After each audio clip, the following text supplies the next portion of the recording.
We have a very compliant group here. Feel free to get up and obviously grab some muffins or coffee or whatever. So you won't hurt my feelings if you get up and go grab something. My name is Mark Johnson. I'm the Director of Advocacy at the Shepherd Center in Atlanta, and I'm one of many founders, there are numerous ones here in the room, of the Georgia Disability History Alliance. You're going to learn some more about the Alliance, and you're going to learn some more about the collection as the day evolves. I would encourage you during the break times to not only take a look at some of the artifacts and some of the collection up here to my left in the corner, but there's some integrated into the exhibits across the hallway. And one of the goals years ago related to the Alliance and the collection here was to begin to collect the artifacts and the things that tell the stories about the disability rights movement here in Georgia, but not to just pull them out on a special day or week or month, but begin to integrate disability rights content into whatever content is going here so that we can be part of the bigger narrative. I mean, how many of you here have ever been in the National Center for Civil and Human Rights in downtown Atlanta? If you notice, they have a lot of causes integrated into that narrative. And one of the causes they have integrated in that narrative is disability rights. And so that was a goal, at least 5 years ago, was to begin to not just collect things and preserve them, but begin to get those integrated into the bigger narrative. This is our third, I'm afraid to say annual symposium, because it commits us to one next year. So this is our third symposium. Our first one was really launching the collection that you'll learn more about and that you can see or have described to you here today. And the title for the first symposium was Stories of Advocacy and Action. And it happened to fall on the 25th anniversary of the Americans with Disabilities Act. And so did any of you get to see the 8825 bus that went around the country for the entire year, made over 100 stops, including DC? How many of you here saw that? Well, some of you might remember it was parked right outside here during that symposium. And one of the exciting things about it was the pilot or driver was Tom Olin. Well, Tom Olin is a photographer. And Tom's been taking pictures of the movement for 40 plus years. So one of the things that the staff here at the library did was grabbed him, stuck him in the oral history booth across the hallway, and picked his brain for several hours. So now those stories that Tom talked about just on the road or in his life of taking pictures of the movement are now archived and now accessible to people to hear Tom's story, hear what he knows. And so we keep evolving the collection. The second one last year, the title was Mental Illness, the story of mental illness, moving away from the difficult past. And that was the second. The third one, obviously, you're here. The third one is Urgency of the Moment, Lessons from the Past, New Possibilities for the Future. So welcome. Let me also say thank you. This is the best way to say thank you. Thank you to everybody. Hopefully I didn't leave everybody out. And thank you especially to the organizers who spent months trying to figure out what should the topic be, what are some of the artifacts that will be brought out, who are some of the speakers that we need to engage, what are some of the materials we need to use. Also thank the presenters that are here and you'll get to meet, and thank our sponsors. There are some folks here who put up some money to make this happen or to feed you at lunchtime. The program after me, let me just generalize. You're going to meet the director of the library here. She'll talk more about the library itself, probably even point out where the restrooms are, talk about the break, lunch. How many of you had the opportunity to sign up for the tour at the end? Okay, and some of you might say, what tour? And that's okay if you did. The tour is optional, but if you want to see where all this content is stored, there is a vault underneath us. Climate control and everything, and it's definitely worth your time to take the tour of that. So if you didn't sign up now, that's okay. Maybe during the break time, make sure you sign up. And also, Cheryl's going to talk to us about, obviously, the Alliance and the collection. Zoe, over here, or she was over there, she just walked out, is going to introduce us to a special guest. And Julian, who has put really a huge amount of work into this gathering today, is going to introduce our speakers. How many of you here got a copy of Beth's book? Okay, it's free, and it's yours to take home. So you might want to grab that freely. How many of you got the copy of the evaluation form? Because Julia would not be happy if you don't have the evaluation form. She's not going to be happy at all if you don't take time to fill it out by the end of the day. So if there are things that occur to you that could make this better, or things you would like to see in the future, just start jotting them down on the evaluation form. Now let me talk about the title, Urgency of the Moment. Obviously, recent events, last year's election, August. How many of you remember August? The three big things that happened in August. First thing, Charlottesville. Second thing, the eclipse. Third thing, the first hurricane. So wrapped up in 30 days, you had three significant things. And I thought someone wrote a really, really profound editorial that said that that month of August this year reminded us of those things that unfortunately still divide us. It also reminded us of how we come together in a time of crisis. But it also reminded us through the eclipse that we're a small speck in a bigger universe. And I just thought that was a neat way to frame the month of August. So recent events, election, August, how are they impacting us and how are they impacting our relationships? There's a renewed sense of social activism. The Women's March, you're going to learn more about the Summer of Adapt, etc. Things that have been a response to those things since last fall. You're also going to learn a little more about history. I never did well in history when I was in school because I didn't put a certain level of importance on it. But as I've gotten older, I tend to put more importance on it. I mean, how do you decide what you're going to do in the future if you don't take a little time to look at the past? So today we are going to take a little time to look at the past to try to inform the future. Are there intersections with past advocacy or current social movements? Today we'll have the opportunity to listen, discuss, and learn. You notice you got numbers at your tables. There's going to be an opportunity for you to interact with each other and then collectively. We're going to highlight, obviously, some of George's disability history. Some, like I said, is over off to my left in the corner and some across the hallway. When I was trying to find a way to get out of all comments here and just pull up a video, but the planning group wouldn't let me do that. So I did pull up some clips of then and now. Some of us have had moments of deja vu. Some of us remember some things that happened in the Carter administration. Some of us remember some things that happened in the Reagan administration. Some of us obviously remember things that just happened this past June, July, and September in DC. So let me pull up a clip of then in the 70s and 80s and just take a moment. Medicaid began to be used to provide services to community resident institutions so that people can have control over their lives. The fear now is that this is a tremendous loss of hard-won gains by the disability rights movement in the last 4 decades.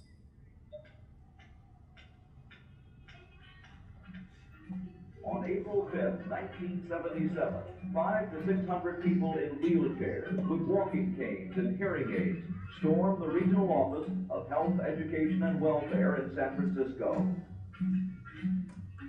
I lived in this building, ate, slept in this building for 2 weeks, fighting for the rights for disabled persons to have an independent life. Their purpose? To stop discrimination against the disabled in what will become the longest occupation of a federal building in U.S. history. For many disabled people, it was the first time that we really had come together, felt our power, recognized that we had a right to equality. 2 weeks passed, the deadlock continued. The Black Panthers send in cold sandwiches, others bring in mattresses and a portable shower. Special congressional hearing convened. We will no longer allow the government to oppress disabled individuals. We want the law enforced. We want no more segregation. We will accept no more discussion of segregation. And I would appreciate it if you would stop shaking your head in agreement when I don't think you understand what we are talking about. His shaking his head in agreement, I really felt symbolized a lot of people shaking their head, saying, I understand, when they didn't. Tonight, 35 million Americans are no longer second-class citizens. What is being called a Bill of Rights for all of this country's handicapped has finally been signed by HEW Secretary Joseph Califano. So if you think about it, that was 1978. How many are familiar with that moment in history? It's okay if you weren't. Longest occupation of a protest group. Actually, there were protests in regional HEW offices all around the country, and that one became the longest one. When Carter was running for president, people obviously asked him to make a campaign pledge, and that pledge was, when he got elected, that his secretary would sign the regulations. It took 5 years to get the regulations signed. So now let's go to now what is referred to the summer gap. Don't let me put it on quite yet. Some of you obviously know, unless you've been living under a rock, that there's this thing called repeal and replace. And that on June 22nd, there was a group of people that took over Mitch McConnell's office. Anybody here know the significance of June 22nd to the disability community? It's the anniversary of the Homestead decision. And there's content in this library about that Supreme Court decision. And that decision, that whole case emerged out of Georgia. You know, the two women that were the plaintiffs there's content here about them in this library. And so the significance of the fact that it just happened to be June 22nd when Senator McConnell dropped in the first attempt to repeal and replace is something that just makes my head spin. You know, that happened on that day. Shortly after that, in July, the National Council on Disability, which holds its annual meeting in DC, held its annual meeting around the anniversary of ADA. And people like Parker over here, who you're going to hear from later, was part of a group that took over the atrium of the Hart Building office and not just risked arrest, but actually got arrested. And then in September, you might remember, some folks in this room also went up to DC and participated in the action in that in the hearing, and not just risk arrest, but 181 folks got arrested to say, hey, this is wrong, this is not good policy, and this needs to be stopped. So let me show you a little bit of now. So think of 1978, think of now. That I love, the America that I defended, we don't leave people behind. We don't say that you don't get a chance at your American dream just because you're different. No cuts, no cap to Medicaid. Thank you.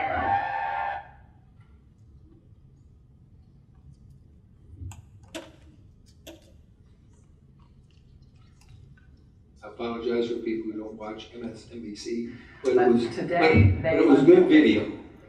And because of what it does to Medicaid, the largest health insurance provider in the country by a mile, this is part of what happened in response. At around 11:30 a.m. today, about 60 people, a lot of them in wheelchairs, turned up at the offices of the top Republican in the Senate, Mitch McConnell's office. They blocked the entrance to the McConnell's office. They were chanting, "No cuts to Medicaid, save our liberty." One of the protesters held a sign over the entrance to McConnell's doorway, "Capping Medicaid equals death for the disabled." A number of these protesters ultimately got out of their wheelchairs and laid down on the floor in Senator McConnell's office and in the hallway right outside. "No cuts to Medicaid, save our liberty." Capitol Police started getting their zip ties ready so they could start the arrests, so they could start handcuffing people and taking them away.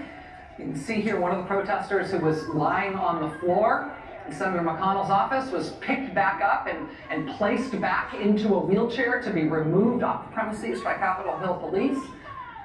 Other protesters were literally picked up without their wheelchairs and carried out while still chanting.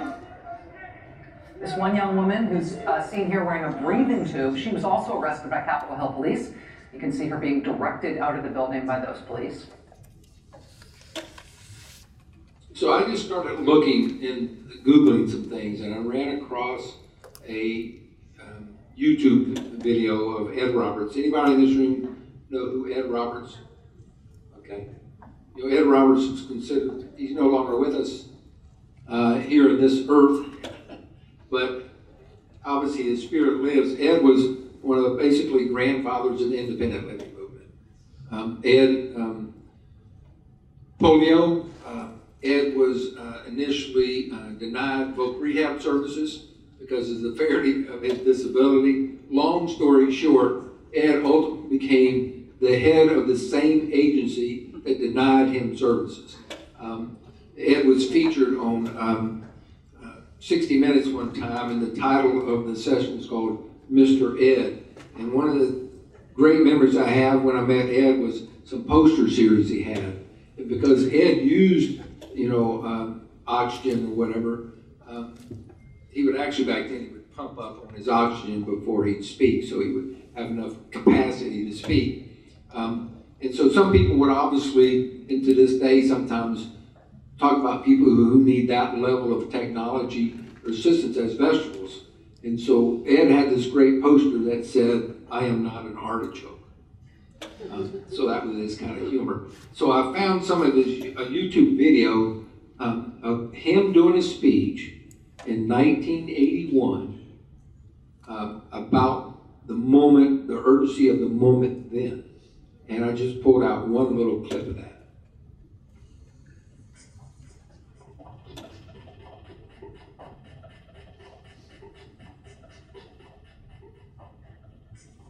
When there's maximum danger, when our programs are the most jeopardy, there's also maximum opportunity. And changes in the fight for what we know and need to make them more responsible to the needs of our people. And let's take advantage of that. Let's figure out some alternatives. Let's not just be naysayers. So that's about an 8-minute clip there. It might be fun for you. Some of you even want to watch it in the future, because it's kind of basically taking that moment. So hence the title, Urgency of the Moment.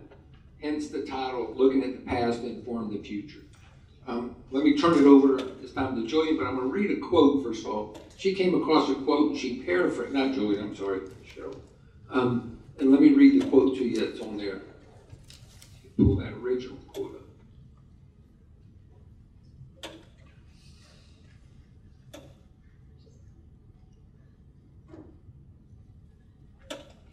Quote, "Realize this is the perfect moment to change the energy of the world, to crank up our personal volume, right when it seems bitter and offensive and, how do I say that? Thank you. And conflicted. Here's our opening now." So once again, I want to welcome you being here. I want to thank everybody for being here. I want you to use this opportunity because we feel this is an opportunity. I know a lot of you have heard some of this before, but you're going to have the opportunity to talk to each other and plan as they go. So Cheryl, if you can come up and we'll take the next part.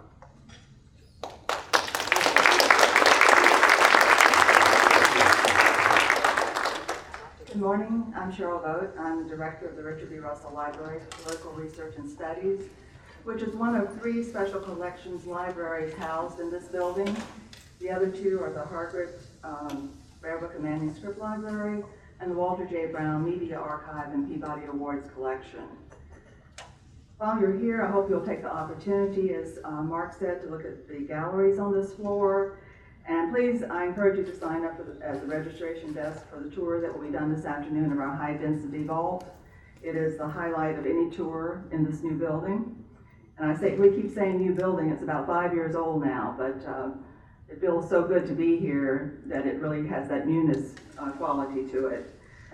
But we hope you'll come back many times in the future and bring your family and friends and feel like this is really your building, as well as those who work here. Mark said I would give some housekeeping information, and there are restrooms. If you go out into the hallway, turn left, go past the double doors, they're on your left, both men's and women's. If you parked in the Hull Street deck today, be sure that you get a token from our front desk. That token will allow you to get out of the deck, otherwise you might be spending the night there.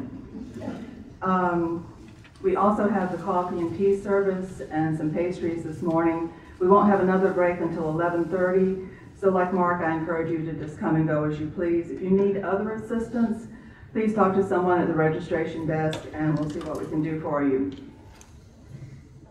In 2013, the Shepherd Center and the University of Georgia's Institute on Human Development and Disability formed the Georgia Disability History Alliance.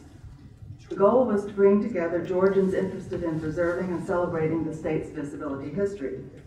To that end, the Alliance partnered with the Russell Library to develop the Georgia Disability History Archive.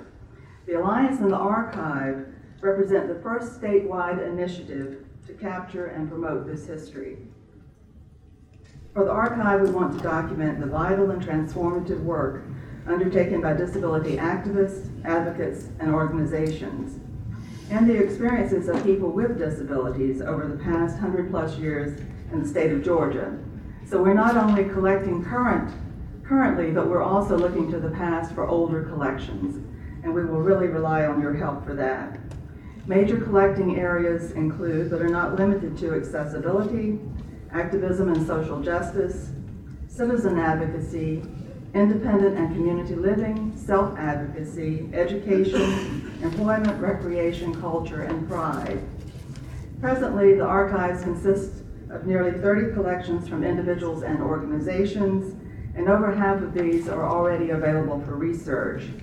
But as I said, we need your help to identify individuals and organizations within the disability rights community that they should have materials here in the archive.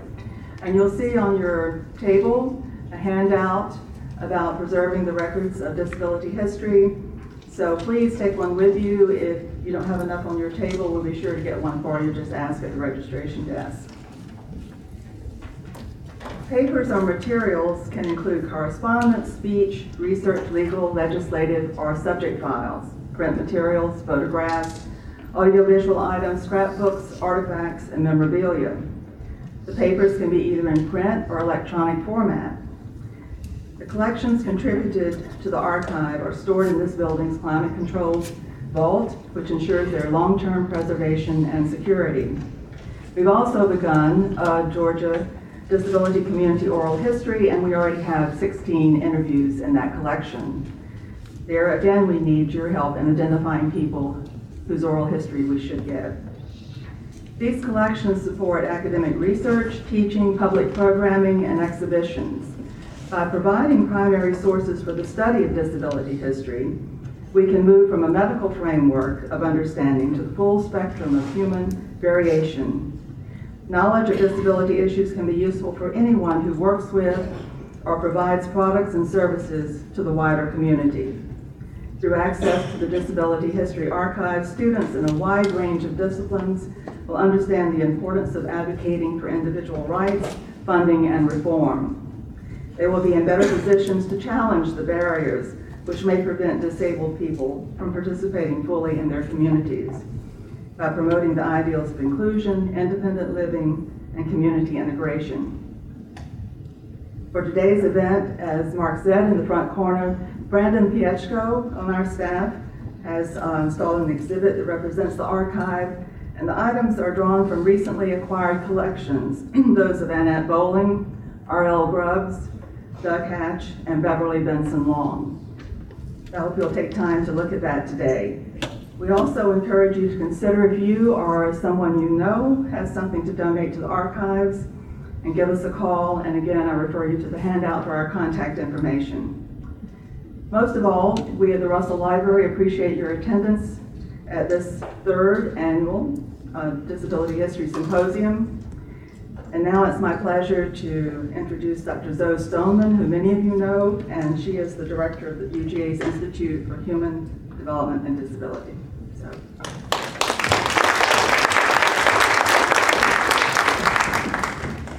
Thank you, Cheryl. Let me start by saying that we are going to go ahead and pass around from table to table the sign-up sheet for the tour.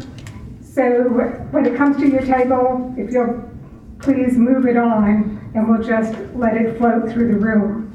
I want to spend just a moment acknowledging the organizations that made today possible. We had to shut off the attendance at 120 registrants in terms of the size of the room today, which was phenomenally exciting to be absolutely full.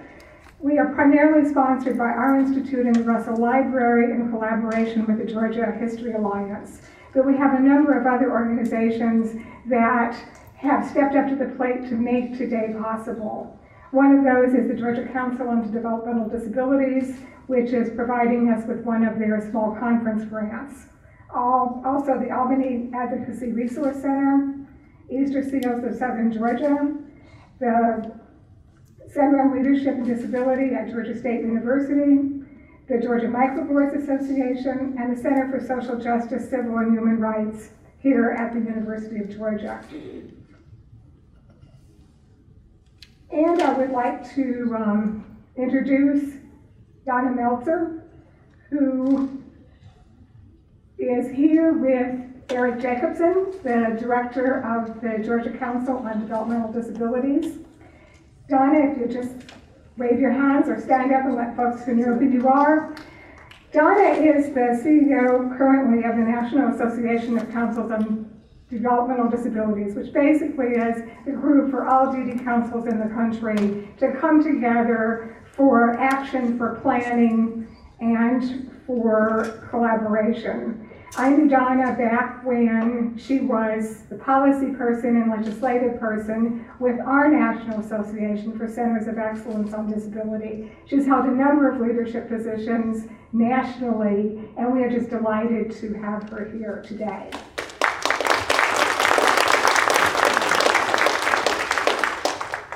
And I also just want to briefly make sure everyone is aware that Mark was a little bit modest when he was talking about ADAPT. Mark is one of the founders of ADAPT, and not only does the Olmsted decision have its roots here in Georgia, ADAPT has a piece of its root here in Georgia in terms of Mark's incredible work over time. And we agreed earlier we wouldn't talk about how much time for any of us, just over time.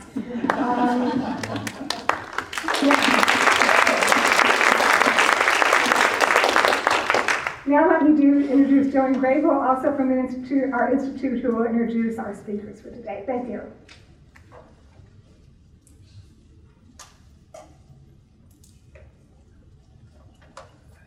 Good morning. We are thrilled. We're thrilled that you chose to spend your day here today.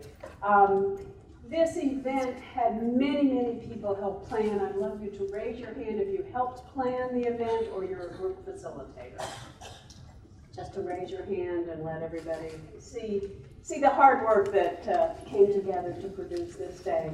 I have the honor to introduce both Beth and John, our keynote speakers, who I know you're anxious to hear.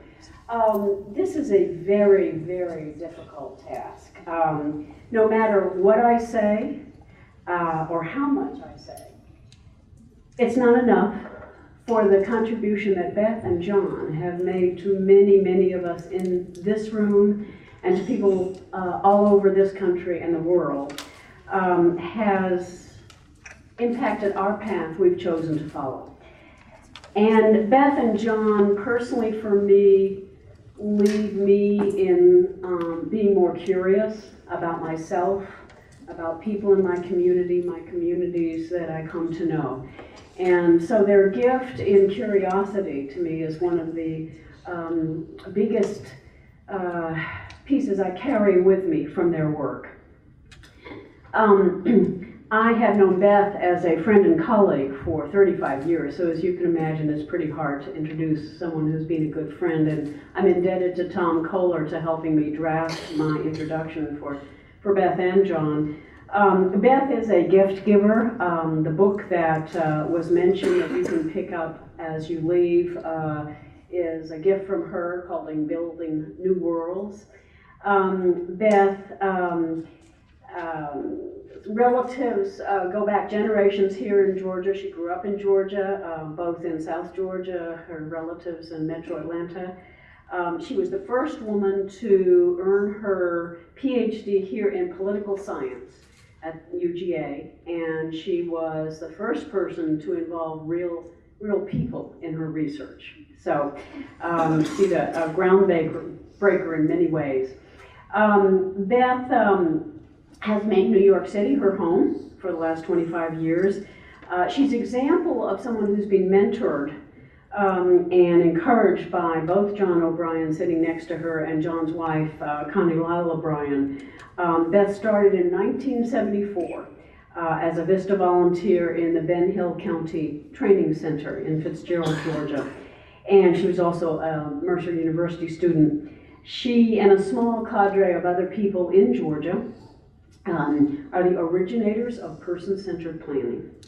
And her decades-long vision for herself as an art activist, mixing art and activism, she's currently the driving force in creating change in communities all over the world.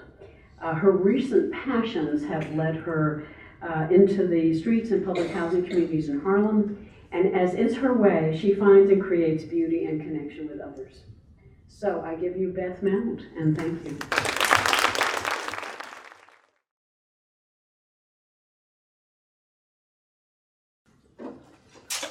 I might mention, by the way, while we're getting wired up here, that the book that Jillian mentioned, Building New Worlds, is also it's co-written by myself and Connie Lyle O'Brien, John's wife, who could be here today. And it is a story of a number of the young people in New York in transition from high school into adult life that both of us have had a passion about for many years. So just wanted to bring Connie into the room as well. What a gift it is to have this annual event. Mark, I commend you and the organizers for all the work that you all have done to capture this history and keep it alive. And I do hope it's an annual event, right? Because we are nothing without each other. I learned that in all the years that I grew up here in the South. It's not so clear where I have been for the last 28 years, Jillian. That's how long I've been in New York. But there's so many things about the roots of Georgia for me personally and professionally that are so profoundly meaningful. And to take the time like you are doing today to really lift up those roots from which so many things throughout the world have been the result of the web of relationships and the care that those of you in Georgia have brought into the work and the activism, the disability activism. And if you don't get out that much, you might not realize it. But I think it's really important to deeply appreciate the many roots of both the person-centered movement and the ways that Georgians in particular have brought what matters most to life in ways that very few other people and places have done so. And so clearly the ADAPT movement is a huge one, Mark. And it's not just a movement on paper, right? It's one where you will put yourself on the street. And as Frederick Douglass reminds us, that power concedes nothing without a demand. It never did and it never will. And so the ADAPT leaders have reminded us year after year that, yeah, you will put your body on the line and you will make that demand. And that is speaking truth to power. A huge aspect of person-centered planning, one of the roots of person-centered planning was the civil rights movement, is the civil rights movement. And once again, here are all these roots woven together so tightly, growing out of that sweet Auburn Avenue, right, in Atlanta, where those of us who were involved in this work in the 70s and the 80s, it was all tied up with civil rights. It was civil rights.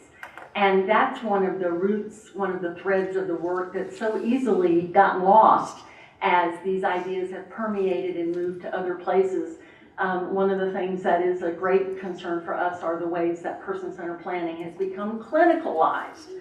So it's all about the paper and the checklist and the way it looks to the system, right? And that's never what it was meant to be, right? It was and is about the civil rights of seeing the highest potential in every person and taking on the structural issues that keep us from doing that, right? And so here we are in the heart of the South that took on not only racism, where huge thousands and millions of people at this point put their lives on the line, right, over these basic human rights related to racism and structural, both attentional violence and structural violence that go together, right? So we learned that these things go together. The inability to see the highest potential in every person goes together with structural violence and bureaucracies and systems that don't do justice, right?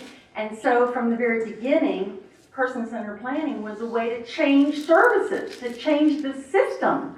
It wasn't about fitting people into the system, right? It was never about fitting people into the system. And all right, now I'm just getting going, right?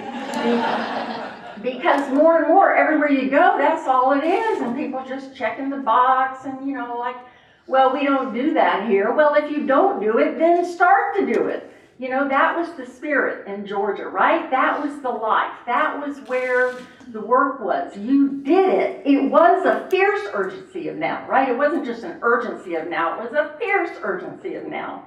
So that's another element. That's another part of the roots. The other hugely important thread from the early 70s, and many of you in the room, I can't see you all, and I'm not going to call people out because then I'll end up trying to find everybody. But this issue of employment being so tightly woven into person-centered planning, that was going on in the 70s and the early 80s. We didn't do person-centered plans without talking about employment, right? They were woven together, and many of you in Georgia have been at the lead of supported employment, customized employment. We didn't separate those things. And sure enough, in many places now, people are doing person-centered planning everywhere. And of course, 9 times out of 10, almost 99.9% of the time out of 10, people will say, well, I want a job, you know, because actually poverty is bothering me as much as anything. And we learned that from the civil rights movement, right? If we didn't take on economic injustice, well, what was the point of that? But once again, we see this everywhere, person-centered planning being downscaled to fit what people do, not what they could do, and employment isn't part of it. So I'm telling you all the buzzers that go off when people tell me they're doing person-centered planning, and then they start talking about it, and well, that's not it. We're not talking about employment. So that's another hugely important thing, and as Mark has said, the Olmstead Act emanating from Georgia, and hugely important, probably as important as anything that's happened here, have been the ways that many organizations in this room have encouraged and focused on the assets in relationships, the meaning in relationships, and the assets in communities. So there's no other state in the world that's had the investment in citizen advocacy that Georgia's had, as hard as that's been over the years to continue. And there's no other place that can say we have given it so much around real communities, right? So we know that all of these threads matter hugely in our work, and yet they're harder than ever to hold on to, right? So we're here together to remember that these are the threads. We're not going to let them go. It is a fierce moment. It is an urgent moment because it's still time to stand up and take the next step wherever we are. And so what I wanted to do in the time that I have with you is just share a couple stories that have particular meaning to me, and they remind me of the roots. Because I forget sometimes, right? Like these pressures are so immense that it's easy to lose our way and lose track of what it is that's really worth working on.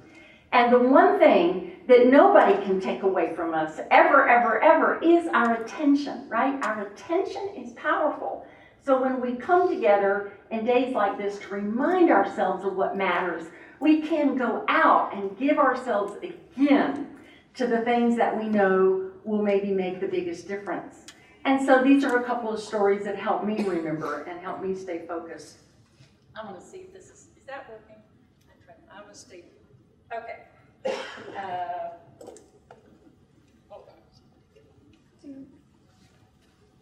Okay. I'll just stay here. Do you have it on? I have it on. It is working? Oh, okay. Sorry, I just was getting so jazzed up.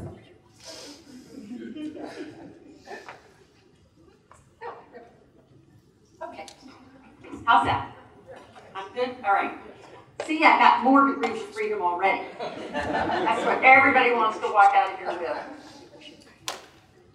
So I had to bring my notes because I can't even believe how many details and how long can you get. It's working. Just gotta get all the help you can get. See, in the old days, we didn't have any of this, right? We didn't have keynotes, and microphones, and iPhones. Okay. So, so I wanted to think a little bit about, with you, about what I try to remember are some of the keys to the kingdom and what that kingdom might look like. And in a way that when we think together this afternoon and we walk out today, that we have a sense of what we want to hold on to. And so, one of the first story I want to share with you is the story of a young man, Ken. Some of you have heard this story over the years, but I'll bring you the newest chapters, right? In case you haven't heard the story, you get to hear it from the beginning. And then if you have heard it, there's some new chapters which are really wonderful. And what's compelling about this story about Ken, who's a young man that I've known now for 27 years in New York, is that he reminds me every day, he and his family remind me every day, that at the heart of our work is this fundamental belief that each of us, every single one of us, has a gift and a destiny and a place that needs the gift. And if we don't have that expectation, if we don't have that belief, if we don't really get up and act as if every single person has a contribution to make and it's our job to unearth, uncover, and support that, then a lot of the rest of the stuff that we are trying to do is not going to matter, right? If we don't walk into our relationships and our sense of possibility with this understanding, then we miss the mark already. And so Ken has been particularly inspiring, Ken and his family, to me, because when I first met Ken, it's been almost 27 years, he was a young man he is a young man who's deaf and he's blind, and he is profoundly cognitively impaired. He has seizures, and he was so self-abusive at the time I met him that, as you can see, he has a helmet and a face mask. Many days he wore arm splints to cover his arms. He'd almost pulled the ears off of his head. He was just in so much trouble, and the possibilities for Ken were so unseen.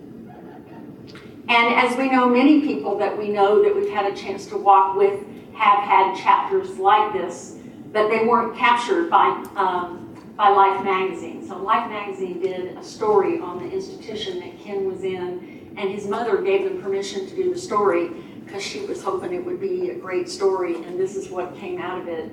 And Ken was turning 13 at the time, and like any good Jewish mother would do, Clara said, "This is not bar mitzvah material." He's about to turn 13, and at age 13 is when the men and the women, the young men and young women in our communities start to live into their destiny, right? That's the power of that ritual. It's time to leave childhood behind and step into who we might be and who we're meant to be. And so Clara got to know, she had friends at a place called the Jewish Guild for the Blind, and they had heard about person-centered planning. And because this story is now 28 years old, I'm going to leave out lots of pieces of it, including the year that everything fell apart, right? Because that's how any story goes. I just want to make it really clear in telling these stories that we know all of our lives have got chapters, if not years, where things fall apart, right? Because people are vulnerable, and we're vulnerable, and our communities are complicated, and it gets really hard and is really hard. But fortunately for Ken, his mom stood up and said, let's do a person-centered plan. And it was the old style of person-centered plan, which wasn't about all the paperwork and the checklist. You with me on that? You know, it's like, all right, who is this guy? And what is it that excites him? And when is he not hitting himself and hurting himself? And we sat around, and Clara said things like, well, you know, when Ken is moving, when he's on the go all the time, he's a different person. He's just one of those people who's meant to move. And one of the things that never works for him in school is when he's expected to sit and be in a classroom, and that's not a good thing. And his, while he can't see and he can't hear, his sense of smell is really powerful, and he loves to smell. And if he wants to know who you are, he will pull your head into his nose and he'll smell your hair. That was fine. Now I know who you are. I wonder what beauty products that is. Okay. And that's how he gets to know people. And his mother said, even though they say he's totally deaf, when we go visit my grandmother, his grandmother on the farm in Uruguay, I tell you, he is so happy on that farm.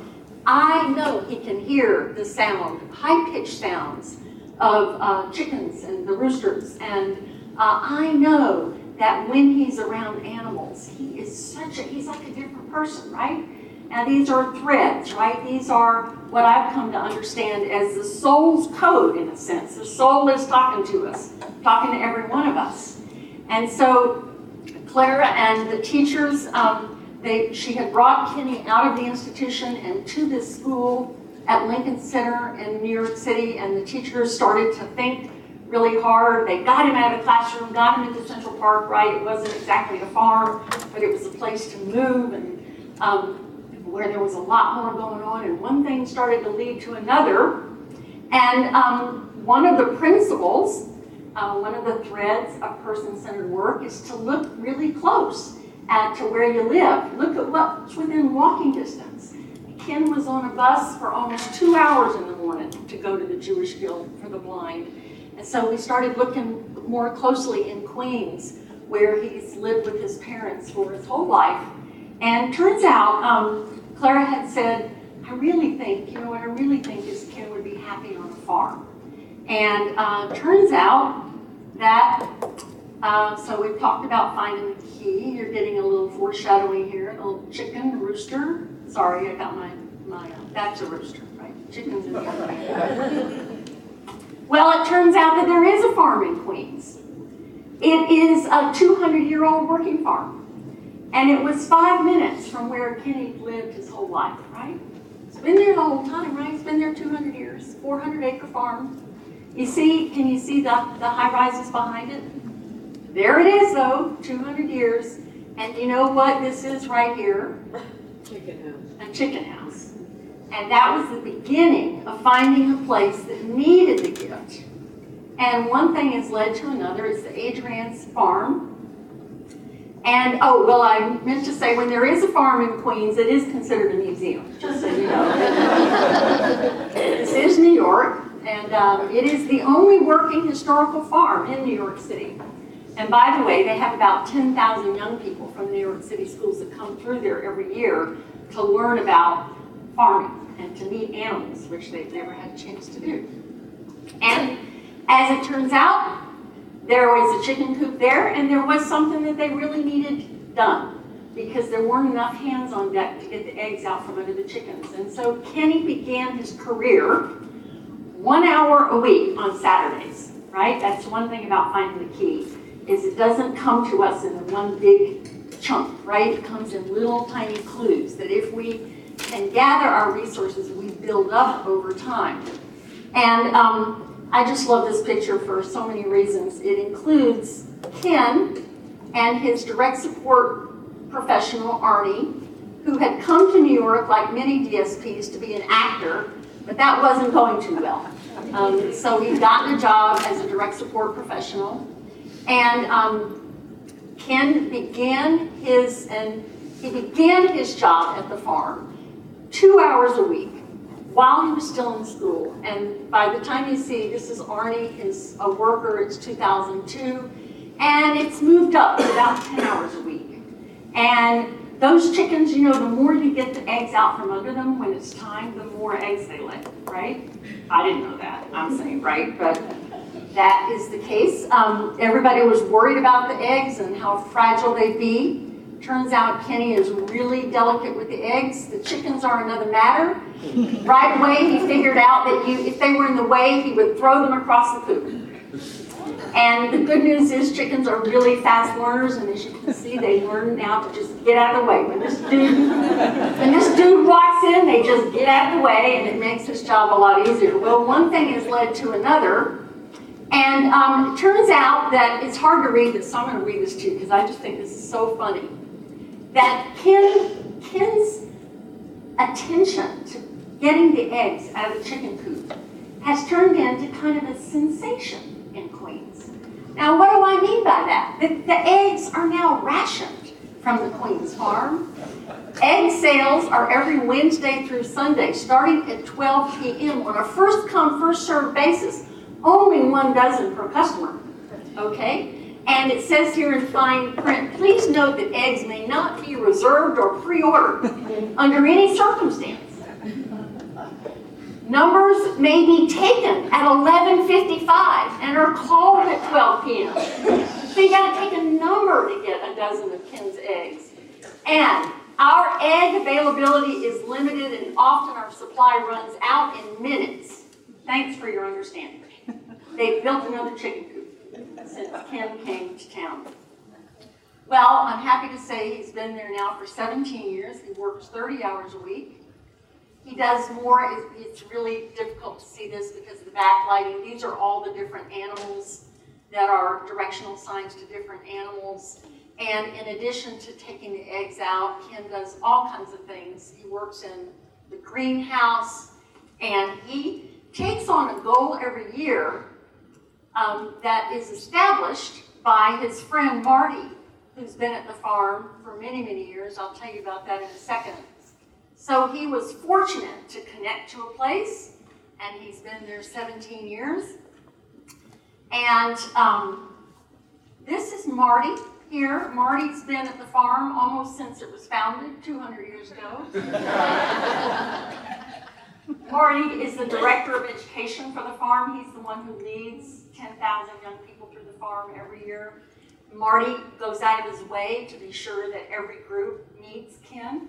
He wants people to know that no matter what you're up against, there's a place for you, there's a job in the world. You can do this. This is Clara, Ken's mother, who is just an astonishing woman with an amazing energy level, vision, and sense of what's possible for Ken. Marty is the one every year who, every year there is a Thanksgiving dinner. These are a little hard to see, but there's a big Thanksgiving dinner. 40 people who both work and volunteer at the farm come together, and Marty proposes a toast. They have champagne. Marty proposes a toast, and he says, this year will be the year that Ken blank, right? This year will be the year that Ken grows a beard. And he did. No one liked it, so it shaved it off by now. This year is the year, a few years ago, this was about 15 years ago actually, he came in with a shovel. He can be very theatrical. He came in with a shovel. He said, Ken, and Arnie was still there, the actor wannabe, he said, this is the year that Ken will start to clean out the stalls for all the animals. I know he's going to love it. The smell is great. There's endless smells, and there's endless stuff that needs to be cleaned out. And Arnie and Ken, here's your shovel. And this is where the title for this piece, by the way, this is the actual quilt over here, came. He said, this is your key to the kingdom, this shovel. And he walked away, and Arnie turned to Ken, and he said, Ken, we've made it. They want us to shovel shit. And they had, right? Because that was the real, like, okay, you really work here when this is what you do, and you do it a lot. And that has lots of value to the whole food reproduction system. This is The farm, Thanksgiving happens, of course, every year, and so does the gathering. Just have to say that fortunately they have a new director of the farm, so the crowd is getting a little younger, little children, and although here's my mother right there, and there you are, here's my mom right here. There she is, a couple years ago. And Marty was about to do his toast. And now, what I'm trying to say is, isn't that a more lively person-centered plan? Like to have your whole circle of support, have all these people in your life come together, and the people who know you the best. And of course, it's more complicated than that. But what a difference this possibility for belonging has made, not only for Ken, but really for the whole farm. This was just a couple of years ago. Marty, thankfully, still there. And then in 2011, almost 6 years ago, Ken moved into his own home. And this had never been done before in all of New York City. Max Schmer, I'm pointing the buzzer to you. This is really offensive. Wow. New technology. Now he's blushing. Max, Somebody's eyes with that. I can hurt somebody's eyes. Sorry. Thank you, John. Anyway, you know where he is now. He was the commissioner in New York when many of these things were happening. And the capacity for someone who needed 24/7 support did not exist, particularly in the New York City area. And so Clara and people around her really had to fight for this. And Connie O'Brien was involved in that conversation because Clara really was a place where she was about to give up and send Ken to a farm upstate. And it really seemed like everything was going to fall apart if that happened. So long story short, asking more of the system, asking more of services, Clara was able to create this situation where Ken is in his own apartment. It's about 1,000 yards from the farm. So it's really 3 blocks from the farm. And he lives there with a couple, Consuelo and Codiro. And they have been his support for the last 6 years. It's been an incredibly fruitful situation for all of them. And of course, it's more complicated than that. Everything is, and I'm giving you the short version. But what a difference this has made for the whole family and for Clara. And what I love about his apartment, one of the things I love about it is, unexpectedly, right outside the window is this beautiful tree that's just so full of life and what it's meant to be. And it really struck me the first time I went there that, you know, a tree, if we give a tree enough of a place to be and to grow, it does grow into itself. It has a DNA. And that, to me, the power of Ken's story year after year, and so many people that I've had a chance to get to know, is if we're listening for that DNA and we're supporting people to step into that and to have more space and to have more support, then of course life unfolds, not without its challenges. But Ken has had many more experiences since then. And I just had to put this in because this was in 2012 at the Telfair Museum. Ken came as a faculty to host the learning journey that 50 people came to in Savannah during the exhibit at the Telfair Museum. And this, by the way, not to short shift his dad, this is Ken's dad, who's also an incredible ally. And this is Ken when he and his mother and his brother, had a chance to present at the Women's History Month luncheon at Riverside Church in 2013. Opened the eyes of 300 or 400 people about what more is possible for folks. And at the Tifton Museum of Art and History in 2014, Ken's story quilt, and of course, you all have the incredible work of Dottie Adams all around you, but this potential for art and for stories to be the way that we learn, right, and to be the ways that we capture what matters most to us. And so, yeah, 35 years. And he has not been back in that dark place. Certainly there have been difficult chapters, but for a very long time. So one thing that I've come to understand, and I think a lot about, and I don't know whether this will resonate with you and your experience, I'll just say a little bit about it now, and then I want to tell you, bring you into another story that's evolving as we speak in Harlem.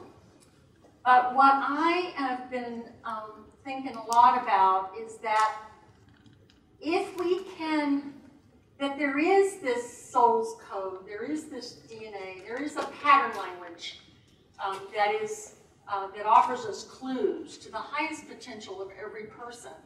But in order for that to emerge, there has to be a space, right, that's large enough and where there are enough people who care and there's enough support. It's never perfect, right? But there does have to be more going on.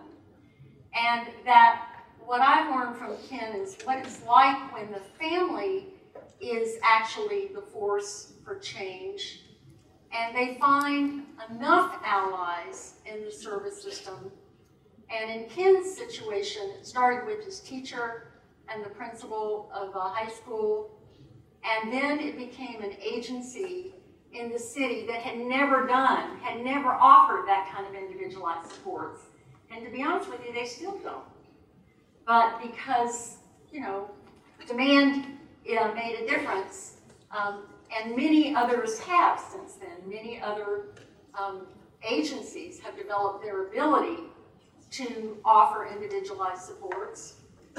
And Ken has been supported in many ways by a growing circle of support.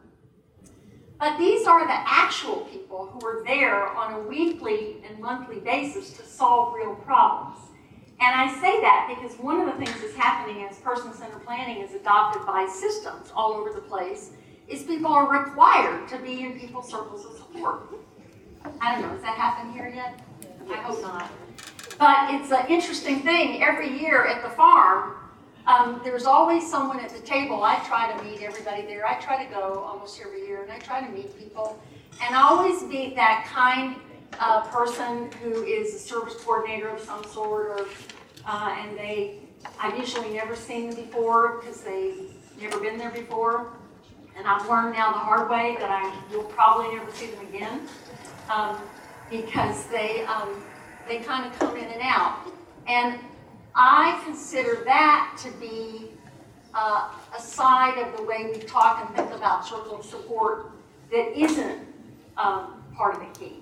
Are you with me? Getting what I'm saying? That we have a way now of getting confused or imagining that these outside areas are going to be our allies, and then when they're not, we get so frustrated and disappointed that it can often arrest our movement toward finding degrees of freedom wherever we can. And so anyway, I don't know, this is, I just find it helpful to me to see on a daily basis where might I show up and how do we support alliances and collaborations so that we can grow this generative space in which people's lives can unfold, and that becomes more possible for more people. And of course we know it's a difficult time, as the self-advocates showed us who were willing to put their bodies on the floor, right? To say, if you take away any piece of what we've got, we fought like crazy to get this much. Take that away, and it all falls apart.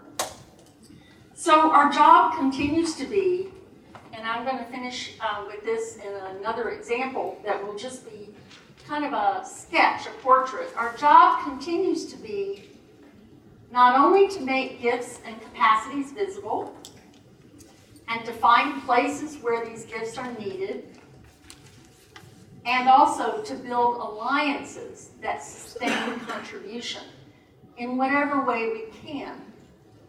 And so that's brought me into, in the last 5 years, trying to understand more deeply this question. So I feel feel like I've come to understand how it is that we amplify and discover and support and build capacities in people. We have a growing sense of how possible that is. But in taking the learning that I've done from being around many of you here in Georgia, the Real Communities Initiative, citizen advocacy, leaders, what does it look like to strengthen the highest potential of people, and what wants to be born in their neighborhoods? So this is a question I'm going to leave you with in a few minutes, is because this might be an area, this might be a question that there's still a lot more to be curious about. As Jillian said, when we're curious, what do we discover? And so I want to just bring you into a journey that I've been on with several young people, about 20 young people who live in Harlem, in this 20-block area of central Harlem. And they're supported by lots of different agencies and lots of different programs. But what those of us who've been trying to discover what more is possible for young people in transition felt like if we didn't really go deeper into a neighborhood, we were still always missing the real opportunities for belonging. So even if we did an okay job helping people get work, or maybe even if we did an okay job helping people have some interesting ways to contribute, we still were often missing this deeper experience of belonging and connectedness. And so about 5 years ago, we started asking this question: what wants to be born? Oops, go back for a minute. And we were able to begin to meet people like Deshauna, who's one of the young people who recently graduated from high school. And when we mapped out ways that Deshauna was connected to her community,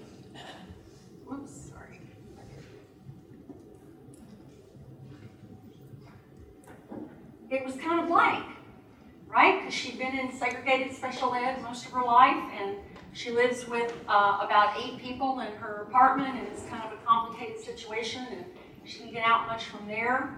And that helped us understand that, well, what we want to try to do is explore the community for what's needed, and listening for clues in Deshauna's life about what her gifts are and how she might bring those into the community and build those alliances, make those connections. And so one thing has led to another. And I wanted to mention, by the way, that Deshauna and all the young people in Urban Innovations is the name of this initiative, live in very large public housing units. There are usually 3,000 to 5,000 people who live in these units. Some of you shaking your head, you're probably from New York, you know. And this happens to be St. Nicholas housing. And as you know, if you know much about these public housing units as well as public housing anywhere, there's the outside story, which is usually one that relates to crime and poverty and all the things that are missing there. And that's true, right? So in talking about another story, I'm not taking away from the outside story. But what we know is we've gotten deeper into every place is there's an inside story. And there's an incredible installation of murals that are really close to the ground, but you would never see them from the outside. And each mural tells you something about what matters to this community, where the heart is, right? And of course, there's a million ways that people express what matters, but this is one of them.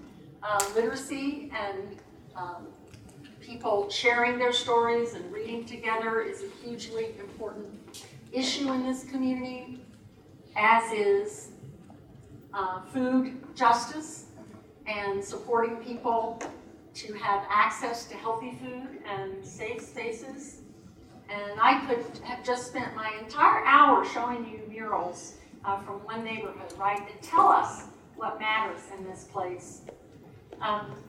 But as we've got to know Deshauna and the places that matter, this would give you a sense of, and I'm going to just bring it to life in a minute with some pictures that tell the story, that these are now all the associations and places, every place where there's a circle, where Deshauna has become involved and a member. and is making a difference in her community. And for me, what this has activated for me is an urgency of now. Not that we didn't talk about this before now, but there's an urgency of now about knowing what's right in people's neighborhoods and becoming a part of that, and strengthening by our presence, strengthening people's participation. And of course, these are things that those of you in Georgia have been doing this work for many years have been thinking about all along. But I want to just bring this to life by sharing with you some of the faces and the people and ways that individuals have shifted what they were doing. So Kate was the clinical director at an agency, and Kate said, I think I have 14 hours a week, and she negotiated with her agency to step into this and to be part of the group of people who want to learn about this together. And that's my alarm. And I'm okay. Mark says I'm okay. All right. We started a little late. Started? Okay. Okay. Well, this is Tisa, who had been in the classroom at Deshauna's program in a segregated setting, Deshauna and Tisa spent as much as an hour and a half or 2 hours getting downtown to the segregated program every day. And it took a little while, but finally they're out, including Tisa. And Tisa grew up in Harlem, so of course she knows the neighborhood like the back of her hand, and she's thrilled to be a member and be an activist, not just, as she will say, I'm not just a direct support worker. I am an activist in my community. And Deshauna and Tisa and Kate and others of us, myself, I decided to let go of something else so I could give maybe as much as a day a week to this discovery and to cultivating relationships and being a part of learning together. Deshauna and Tisa became they were the first. They helped install the first Little Free Library in the Harlem Grown Community Garden in Harlem. And this is Tony Hillary, who is the director of Harlem Grown, who is an incredible activist, helping young people learn about healthy food and turning empty spaces, vacant lots, into vibrant, healthy food farms, local farms. Tony hosted the first little library, the planting of the first little library. One thing led to another. We met Joe Rogers, who's the director of Total Equity Now, literacy activism. Deshauna, it's a little bit hard to see. She's behind this lady here, but she's involved on a monthly basis. Total Equity Now does Rockers Reads. They go through the neighborhood collecting books and redistributing books and hosting reading groups. One thing led to another, and that's how Deshauna's life has been changing and becoming more vibrant and more expressive of what she wants to bring and what wants to be born in the neighborhood. One thing has led to another, and Marcus Garvey Park, which is a historic park right in the heart of Harlem, approached Deshauna and Tisa and some of the other innovators about putting a Little Free Library in this space. And there are now the innovators collaborated to put 2 little libraries in this space. And by the way, they've just installed a third one on the other side of the park. It's finally the first one for adults. All of these have been for children. And we ran out of money right away to get the really nice ones. So we discovered there's a whole group of homeless men in the neighborhood who will upcycle things that need to be taken off the street at night. Yes, thank you very much. That's code language for it's not stealing if nobody wants it, right? So these are newsstands that have been abandoned because the news has gone out of print. And they're very heavy, so it takes a truck, which we don't have. Nobody has any vehicles, but we were able to come into a number of these. And long story short, thanks to their creativity, there are now 14 little libraries all over the neighborhood in the 30-block area.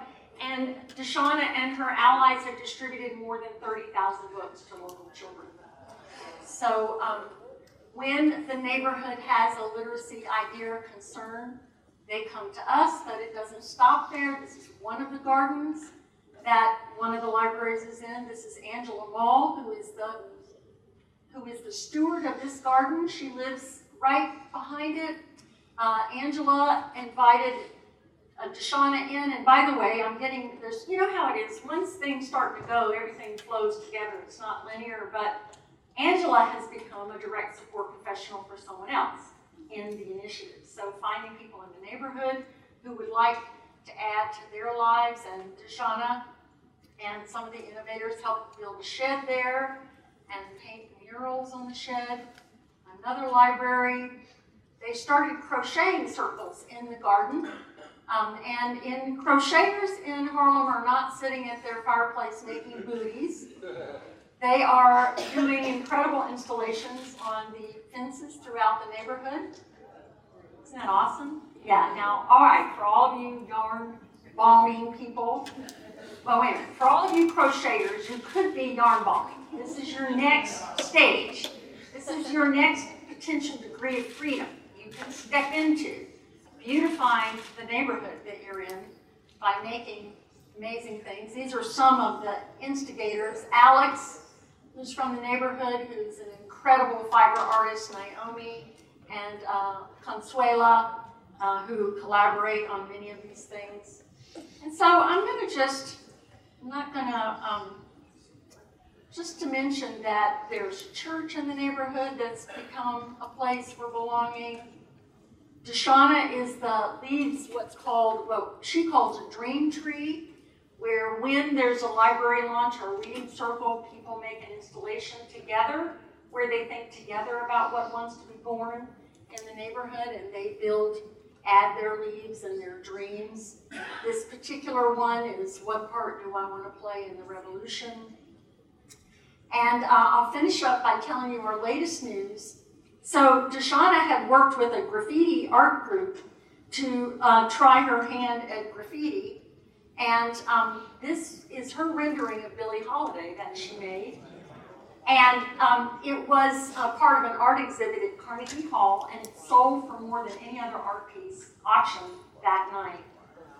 And that was the night when Deshauna realized, and other people realized, that perhaps this art was really something she could build on and make more of.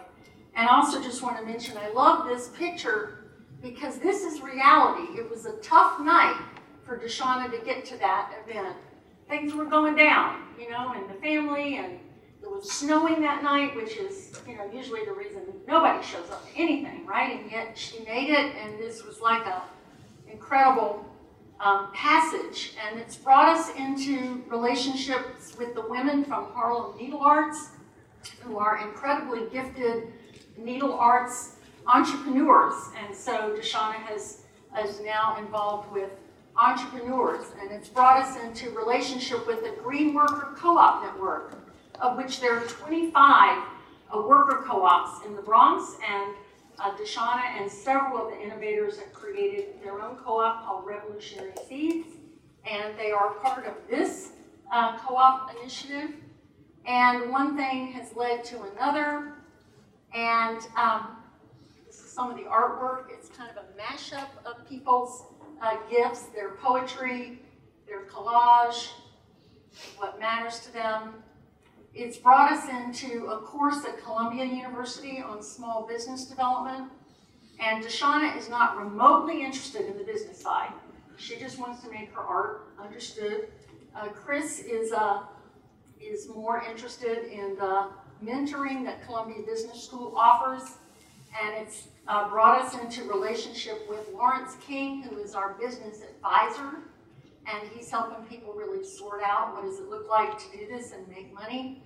And it's brought people into relationship with 25 other small business entrepreneurs. This happens to be the Makers Guild of St. Mary's of Harlem. There are so many entrepreneurs, mostly women, by the way, so it's a really wonderful fit for Deshauna.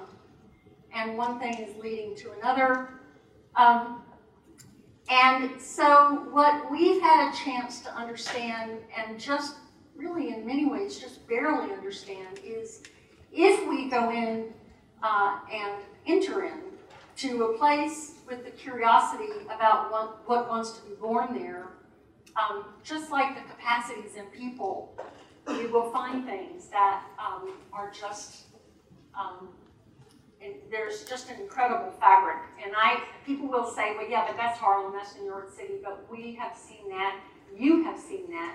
Many of you are here from more rural areas, you know, this fabric is everywhere. And people, there is a force for good everywhere. There's a force for good in every one of our communities. And as partners in stepping into that force for good, we can really bring our gifts and our resources and be the allies that bring to life what other people feel so strongly and passionately about. So I'll leave you, this is Deshauna getting ready to march in the Three Kings Parade. The Three Kings Parade happens in January through the Spanish Harlem. About 5,000 people march in the parade and about 20,000 people line up to cheer people along. And Deshauna and a number of other people marched together in the last parade. And around every corner, I guess what is important to me about ending on this note is around every corner, individuals who've been involved in bringing their gifts to life by asking what wants to be born in this neighborhood. They were met and greeted by their allies that they've been getting to know and encouraged and celebrated the ways that people are in this together. And so I will leave you with this as you think, as we move through the day, to ask, what is my work? What is my growing edge? What wants to be born with my help? Either the capacities in people or opportunities and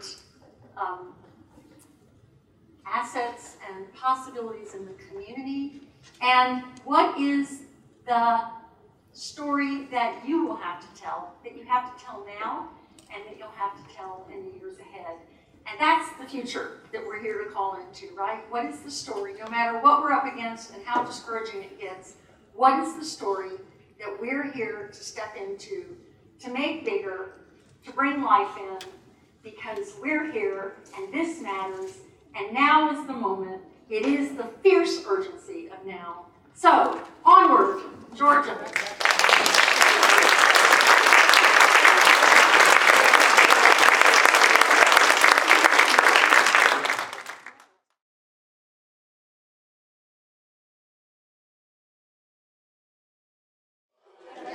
I have the distinct pleasure of now introducing to you John O'Brien. Because we started a little late, we are going to begin lunch at 12:45, so we hope that's okay with everybody.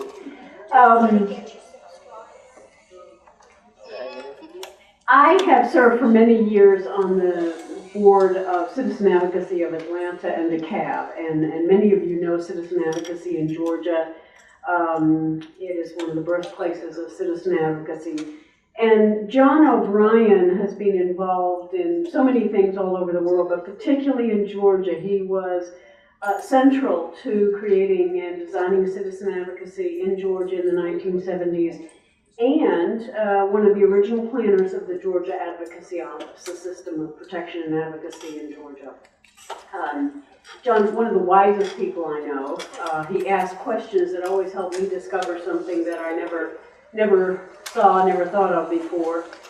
He is a New Yorker by birth, but a Georgian by marriage to Connie Lyle O'Brien, his wife.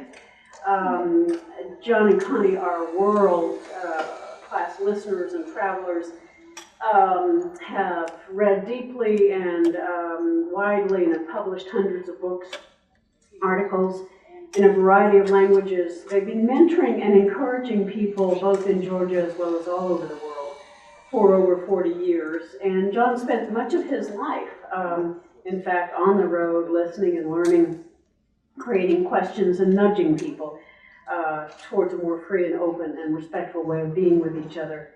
You can find a portion of John and Connie's work written on the Inclusion Press website, which we can put up on the screen for you. It has an enormous amount of materials, and much of Beth's work is up there as well. John's most recent book, co-authored with Beth, is Pathfinders, People with Developmental Disabilities and Their Allies, Building Communities That Work Better for Everyone. So I'd just like to leave you with a question that has riveted me for decades since John first said it. I hope I don't misquote you, John, but John asked somewhere a question that goes like this: and what support do you need to contribute to the life of your community? And that question has guided me for decades, for myself, with people I'm spending time with. So I give you John, and thank you, John. Thanks, Julian.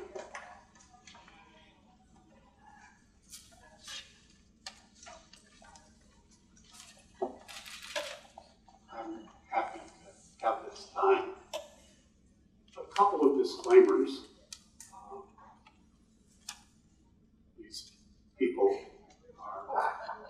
they don't have the secret to anything, they're just old. So I went to work at Rome State School in New York. It'll be 50 years ago. And I came to Georgia through a long chain of events that originated with Governor Carter forming Department of Human Resources and bringing some people from New York to help to administer that. But since 1978, my relationship to the inside of the service system of Georgia is as an interested citizen outsider. I know considerably more about Western Australia than I do about Georgia from the point of view of services and policy. So I want to think about a generation ago when I got here and what I found and what grew. And then I want to think with you a little bit about my perception of an enormous change in the environment and my picture as an interested outsider of how things are today. When I got here, it was just at the tail end of a huge civic outpouring of support for services for people with developmental disabilities. And by the way, it is people with developmental disabilities whose perspective I take, because that's the only group of people that I know well. So this kind of living movement has been a key resource, and it was great to see Ed. It was my great privilege to provide some assistance to him when he was the director of Folk Rehab in California. It's terrific to see him again. So this great outpouring resulted in the creation of training centers in virtually every county. And the money that came was from Title 20, which was a block grant that was intended to provide social support to people. And today we have an environment that's shaped by a funding mechanism that, as Mark's video shows, is integral to the lives of many, many, many people, but unfortunately is a medicalized and becoming more and more medical model service. So we find ourselves in a position, somewhat ironically, of protesting to protect something that's oppressive in its very structure. Just because it's all about Medicaid and the drugstore chain selling their mailing list to some drug company results in the utter absurdity of HIPAA. We're tied, we're chained to this kind of weird And there was a lot of local effort, and therefore, local governance of service provision, right? The people who were running the show were pretty close to the people that were being supported. And today, we've experienced a split so that the developmental disability, people who administer developmental disabilities, don't control Medicaid. This is a kind of a fundamental rift, tearing of power away from the people who need it most. And a very heavy compliance regime. ARCs, ARCs, when I got here, Georgia ARC had vibrant local chapters in about 70 communities. There were 25,000 members, and they were a major political force. And today, it's kind of a struggle for influence on fundamental issues, and kind of attending to the fact that there are now multiple organizations in multiple places. Georgia had extremely progressive legislation, mostly because of the political power of the association. Georgia had a Community Services Act in 1970 that said every citizen in Georgia was entitled, that was the word they used, entitled, to an alternative to institutionalization. And the counties were responsible for doing it, and the law said, if the county fails to do this, the state will do it. You may wonder what became of that. And Georgia had an Education for All Act in 1970. Now, what we've got, it seems to me, is pretty much a dominance of federal agendas because of the dependency of the system on Medicaid. And we've got the Department of Justice having quite a lot to say about what the priorities are. So when I got here, there were multiple areas of pretty significant innovation. Lots and lots of really cool stuff was being generated. And Beth's work that she just told you a bit about is just one of many, many, many examples. We had sheltered workshops and day programs closing. We had huge numbers of people relative to the rest of the country in employment. Now we're somewhere about number 42 in employment for people with disabilities. So I'm not sure what's going on today because I'm in the airport a lot. And there was a really active network of innovators, lots and lots of people doing stuff with each other. And I just don't know today. But here are some things that I think have stayed the same over 35, 40 years.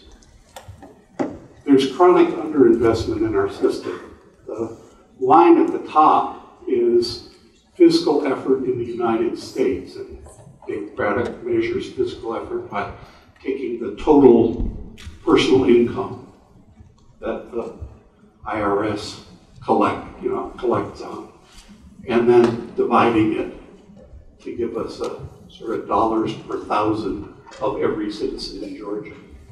And as you can see, back 4 years after I got here, we were a couple cents above. But since then, the gap has widened, and now Georgia's fiscal effort is about $2.50. The U.S.'s fiscal effort is about twice that. And that's nowhere near the fiscal effort for states that put a significant investment. So that the whole of our work is against the background of lack of investment. The Olmstead decision is certainly a keynote But it's actually been a lot more influential in many other states, in my observation. And I think one of the things that's the case, not just in Georgia, but overall, is for some reason Mark can't hang up his protesting gear or his getting ready to go to jail gear. And I think there's enormous resistance and inertia in response to policies that establish people's rights.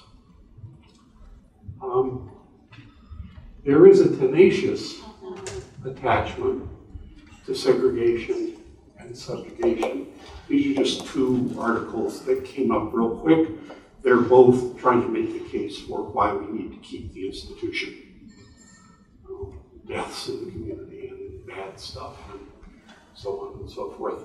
And our state is willing to spend 4 times as much to keep someone in an institution as the average cost for people who are served through the home and community-based waiver. And there's nothing unusual about attachment to segregation and subjugation. Subjugation just means, it's just a fancy word for, I can't come to the adapt action unless my group home manager says I've done all my chores and I can't, right? Lots and lots of people live under control, And all the way through this time, people with developmental disabilities, families, organizers of assistance, by whom I mean everybody from the people who kind of manage services all the way to the people who accept administrative responsibility for the system as a whole, have formed alliances and redrawn boundaries to be more inclusive, opened up opportunities for contribution, and built community. But the positive boundary changing, community building, contributing part of our system still, as far as I can see, remains relatively small in comparison to the total number of people that are in the system. So there are some things that I believe very, very strongly you can count on. These are not evidence-based practices. I am not a proper professional. I was trained to be a philosopher. And so none of this is an evidence-based practice, and none of the things that I've got to tell you about does works mean it's the magic fix that all the time. It's more like, I think you can count on these things. I think of 13 of them, 14 of them. And the first is this. This is the sort of the, for me, captures the spirit. Mary Evans should be a much better known poet than she is. She left the planet about almost a year ago now. She lived and worked in Indianapolis. Here's what she says. It's not enough to call for change. It's not enough to call for change. Change is forever imminent, and change will come, but only when that life, now lived as death, rejects its pain and sings its own resolve, and of itself insists that there is more, and takes its rightful place as partner on a journey, full and equal. It's not enough to call for change. Change is forever imminent, and change will come, but only when that life, now lived as death, rejects its pain and sings its own resolve, and of itself insists that there is more, and takes its rightful place as partner of the journey, full and equal. So the real shoulders that those of us committed to people with developmental disabilities have to count on are the shoulders of the people who kept alive in the institution their own dignity, their own capacity to adapt, who figured out how to create a life out of very little. It's the people who lacked the support to move beyond the orbit of their family and kept alive the notion that there is more, that there is more. And it sets the task for us to greet these people as full and equal partners, not as people to be fixed, not as people to be clinically weighed, measured, and judged, not as people to be kept healthy and safe, as assured to the federal government. It takes its rightful place. So more.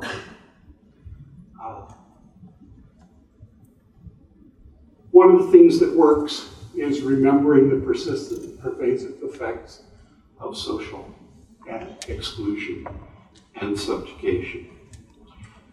Lois Curtis, who has done a huge amount by keeping alive her spirit and finding allies in Sue Jameson, people in the legal aid world,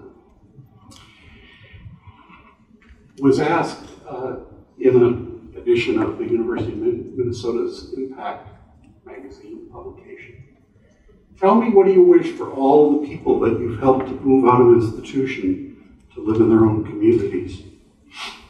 I hope they live long lives and have their own place. I hope they make money. I hope they learn every day. I hope they meet new people, celebrate their birthdays, write letters, clean up, go to friends' houses and drink coffee. I hope they have a good breakfast every day, call people on the phone, feel safe. I hope they live long lives and have their own place. I hope they make money. I hope they learn every day. I hope they meet new people, celebrate their birthdays, write letters, clean up, go to friends' houses and drink coffee. I hope they have a good breakfast every day, call people on the phone, feel safe. Because it requires extraordinary effort for that to happen, we have to keep remembering. We have to keep remembering that the powers of social exclusion and subjugation and their effects on all of us, their effects on the journey that we want to take. We've got to remember that.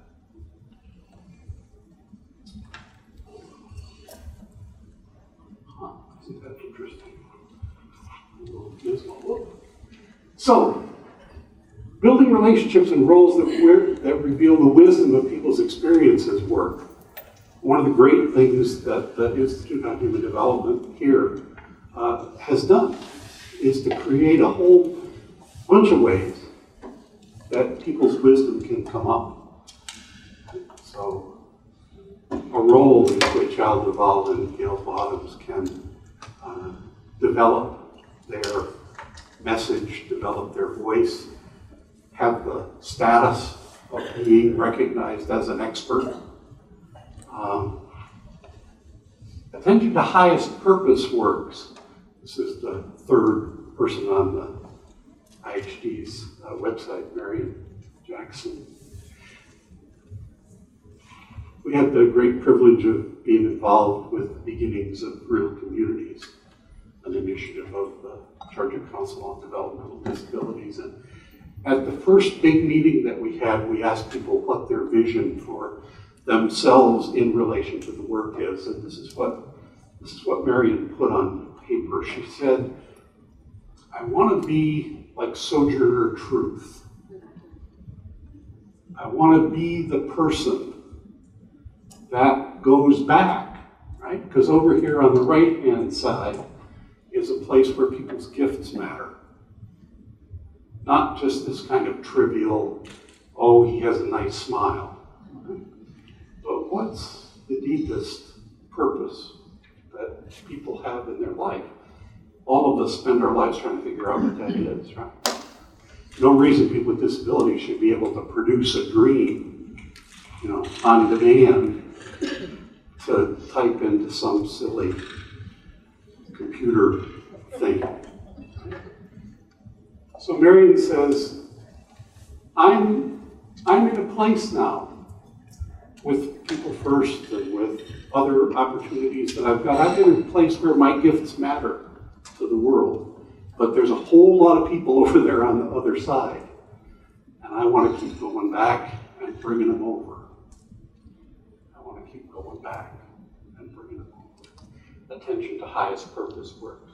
Aligning family minds, hearts, and wills works.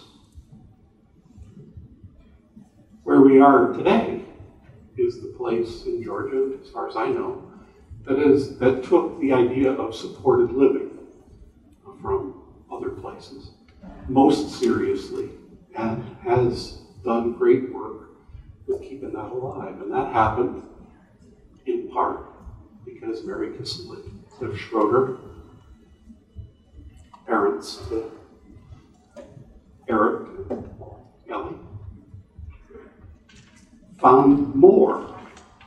They were on the way to looking for money for a Section 8 housing to build an 8-person group home because their son and daughter required a great deal of physical assistance.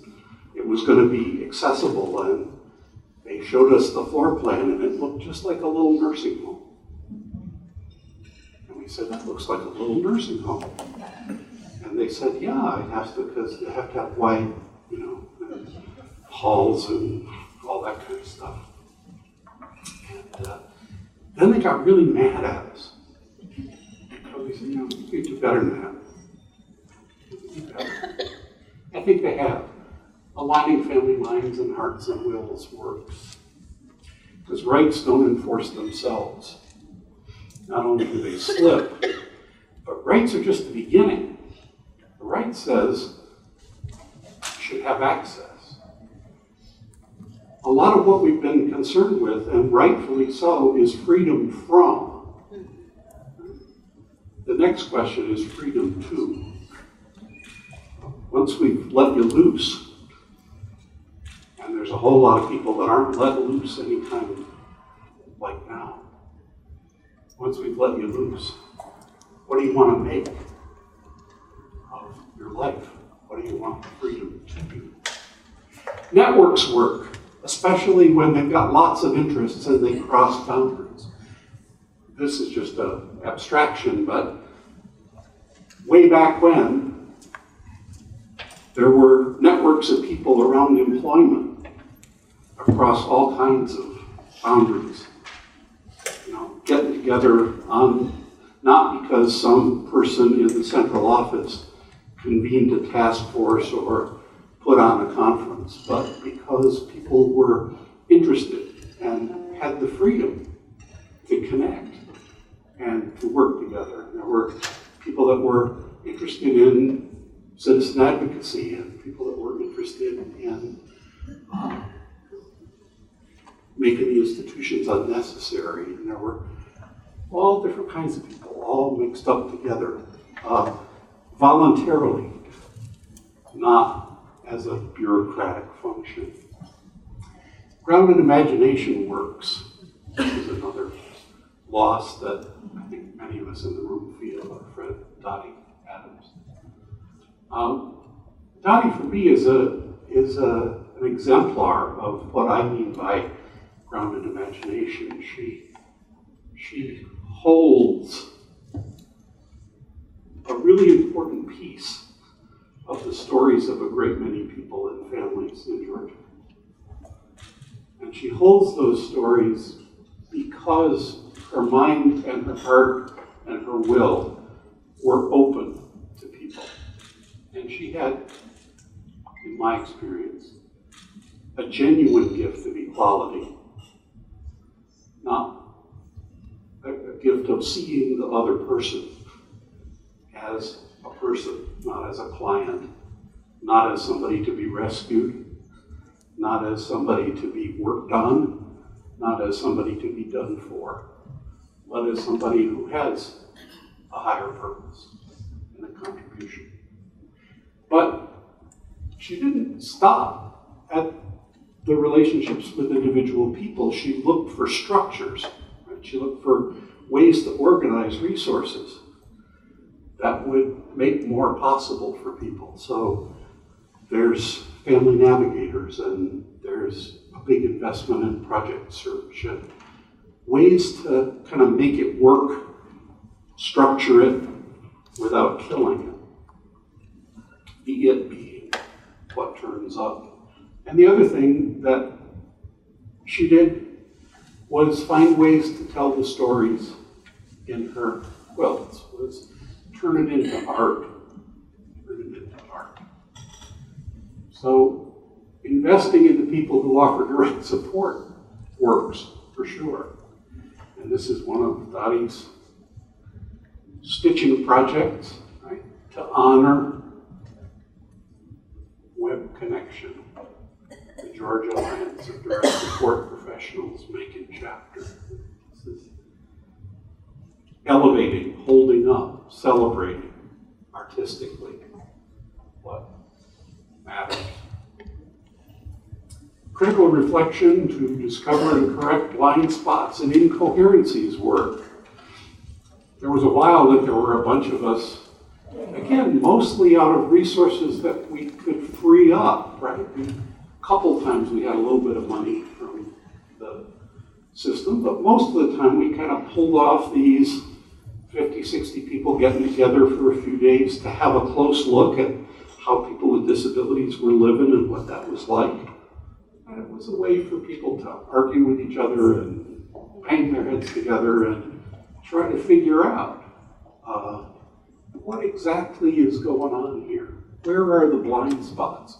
Because it's in the blind spots that the opportunities for growth happen. And the blind spots are really hard to see. That's why they call them blind spots. They're really hard to see, but they're powerfully influential back to this notion of the pervasive effect of social exclusion and subjugation. So, and incoherencies. Some of the work that got done to sort of notice, as proud as we were of the training centers that we created, that the closer we looked at them, the more incoherent they seemed, the less they seemed to be the vehicle that would carry us to the next place. What got us here won't get us there. And without that sense of what got us here won't get us there, we end up in a situation where we're just trying to reproduce with different words. We're just reproducing. So, this is Mark Gold, whom we lost way too soon in 1982. But one of the effects that Mark had, and one of the other characteristics that I noticed was that our system was really open to people from outside. Was pretty welcoming of people who would show up. And one of Mark's great gifts was to confront the assumptions of incompetence and the structures that were built on them. So Mark had the notion that you go to the people who are least ready. And so he blew up the notion of readiness, just exploded it before our eyes by asking people, who's the least ready person here to learn how to do a complex task? Who's the last person on earth that you would imagine could learn to do this? And then let's figure out how this person can learn to do it. The assumption of incompetence is truly powerful. It's not just powerful for people with significant impairments. It's almost more powerful for people whose impairments are reasonably slight, because people doubt people's judgment, they doubt people's capacity, and we haven't worked out how to be of good support to people with genuine cognitive impairments who require some assistance that doesn't take over their lives. So that was, what's going on here? So again, these are some of Mark's favorite people, folks at Dixon State School on a backboard, learning how to do something that you and I would have to be trained to do. And then Mark noticed that the bicycle brake assemblies were going overseas and nobody in the United States was earning any money putting bicycle brakes together. More assumptions that had to be overcome. Expecting contribution works. Mark, this was a memorable moment for me. At one stage, you and Pat Puckett invited me to come and kind of facilitated me to come and facilitate a meeting about the sort of the future of the Disability Rights Center. You likely don't remember, but it was a moment for me. So Mark said, I'll know the Disability Rights Center is a success when they answer the phone like this.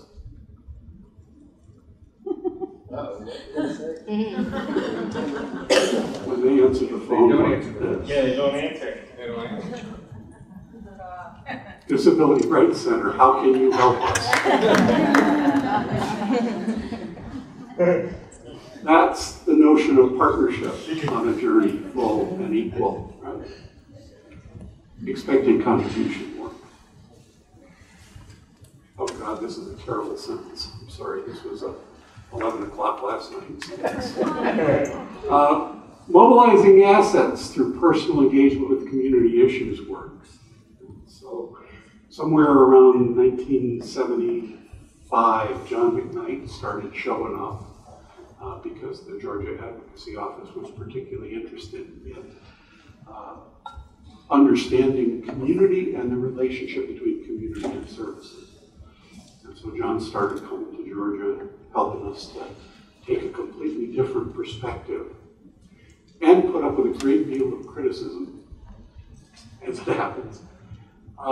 And so the notion of asset-based community development has kind of found its way into the container of the Real Communities Project. And the basic idea is community is not something you map from 5,000 feet or on the internet. It's something that you learn about by direct engagement. It's something you learn about by going out there together and trying to make something happen. Committed and enduring circles of support work.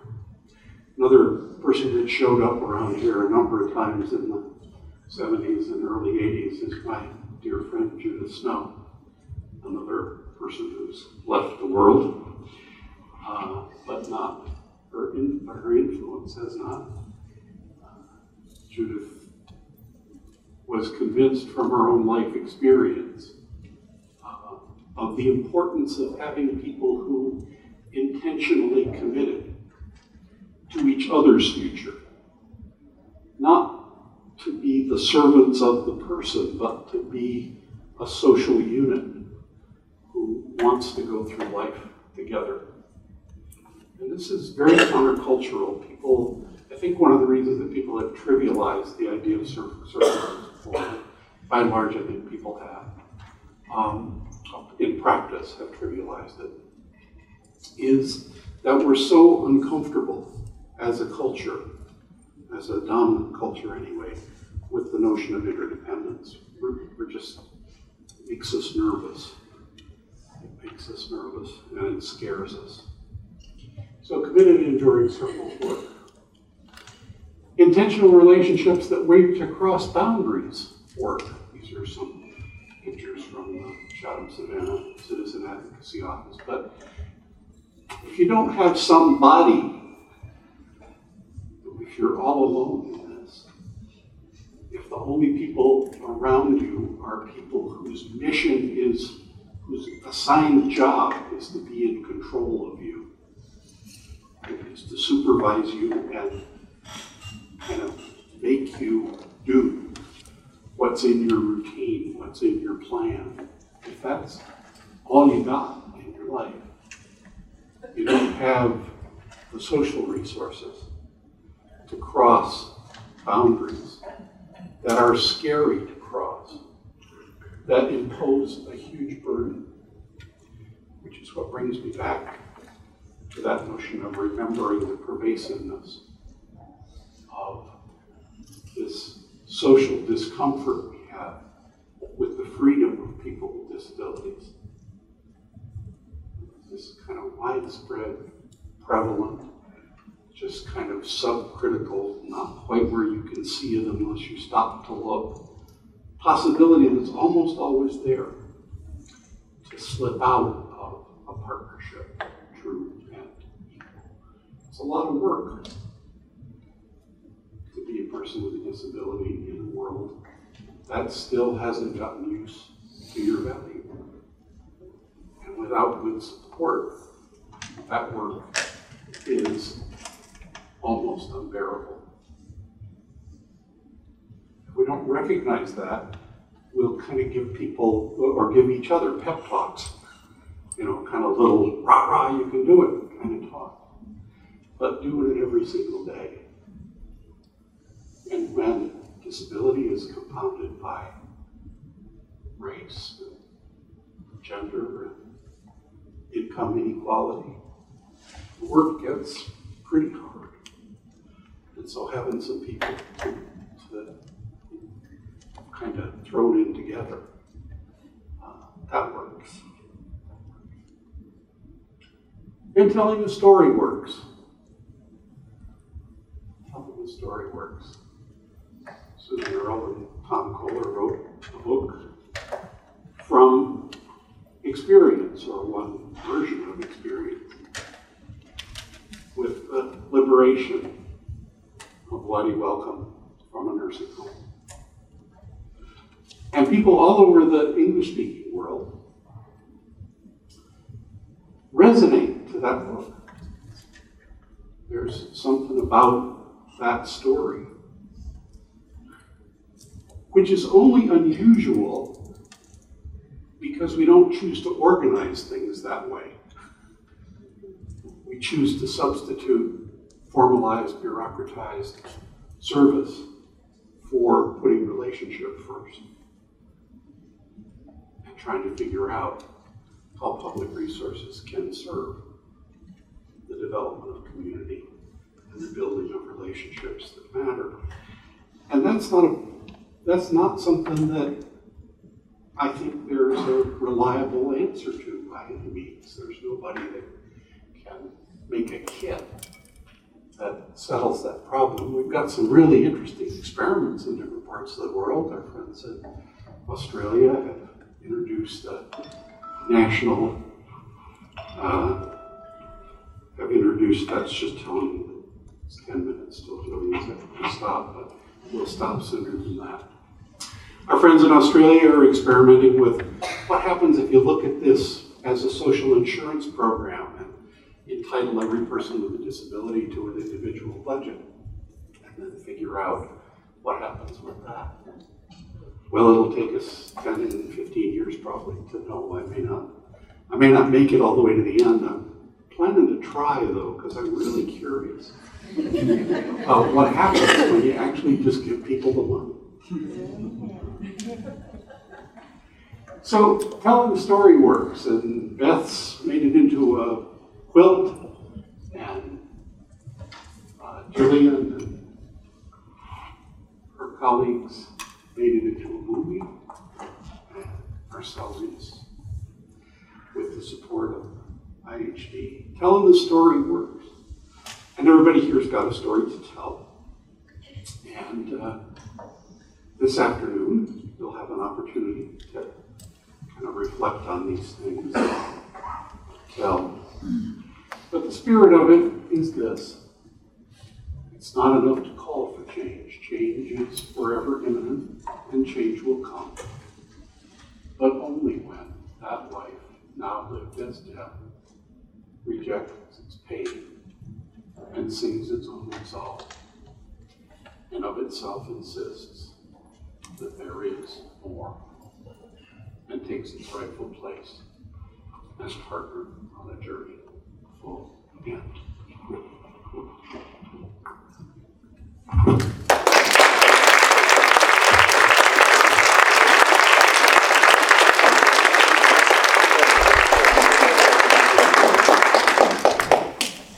Thank you, John. Cheryl, did you want to just talk about lunch? You don't mind it? Lunch will be served in the next room. It's buffet style. So we ask that you just sort of form a line and sort of go through and bring your plate back in here to eat. And so enjoy. And I think we have, how much time, Julia, for lunch? 1:20. Yeah. So time to eat, network, and see some of the artifacts and some of the other aspects of the museum here. I would like to point out, Chloe, can you stand up for a second? She's a student here, intern, who has provided a lot of the collateral marketing, social media visibility of all this. So I just wanted to point out that some students have been involved as well in putting this gathered together, and some of them are attending. So thanks.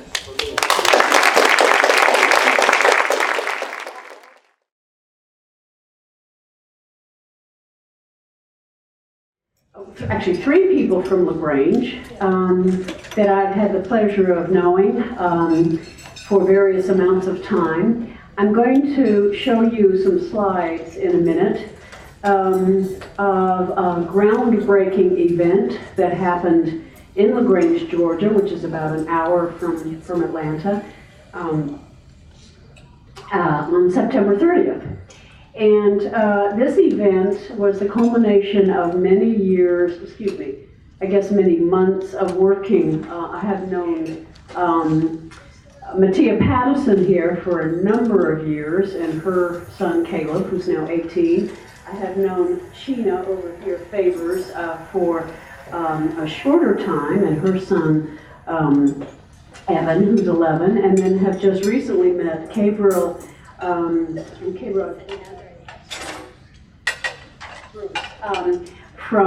Real Communities site in LaGrange just recently. So in LaGrange, and I'm just going to ask the person who knows the technology to show the slides to please come and put the slides on.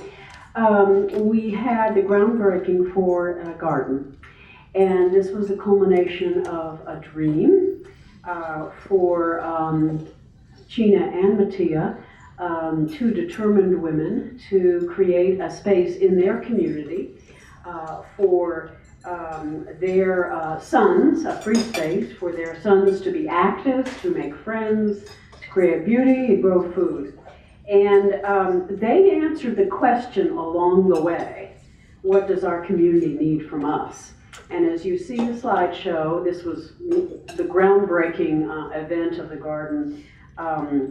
You will see that what started to get created was a common space for all people to share their gifts. And it reminds us, I think, as someone once said, that our greatest organizing tool may be the kitchen table, or a car ride together, or a dinner conversation, or a chat in a laundromat, somewhere where you're talking with someone else in your community about what does our community need from us. So as you watch the slides, just think about your own community, and this afternoon we're going to have a chance for everybody to be in a small group together, talk about your communities, and Brandon, take it away.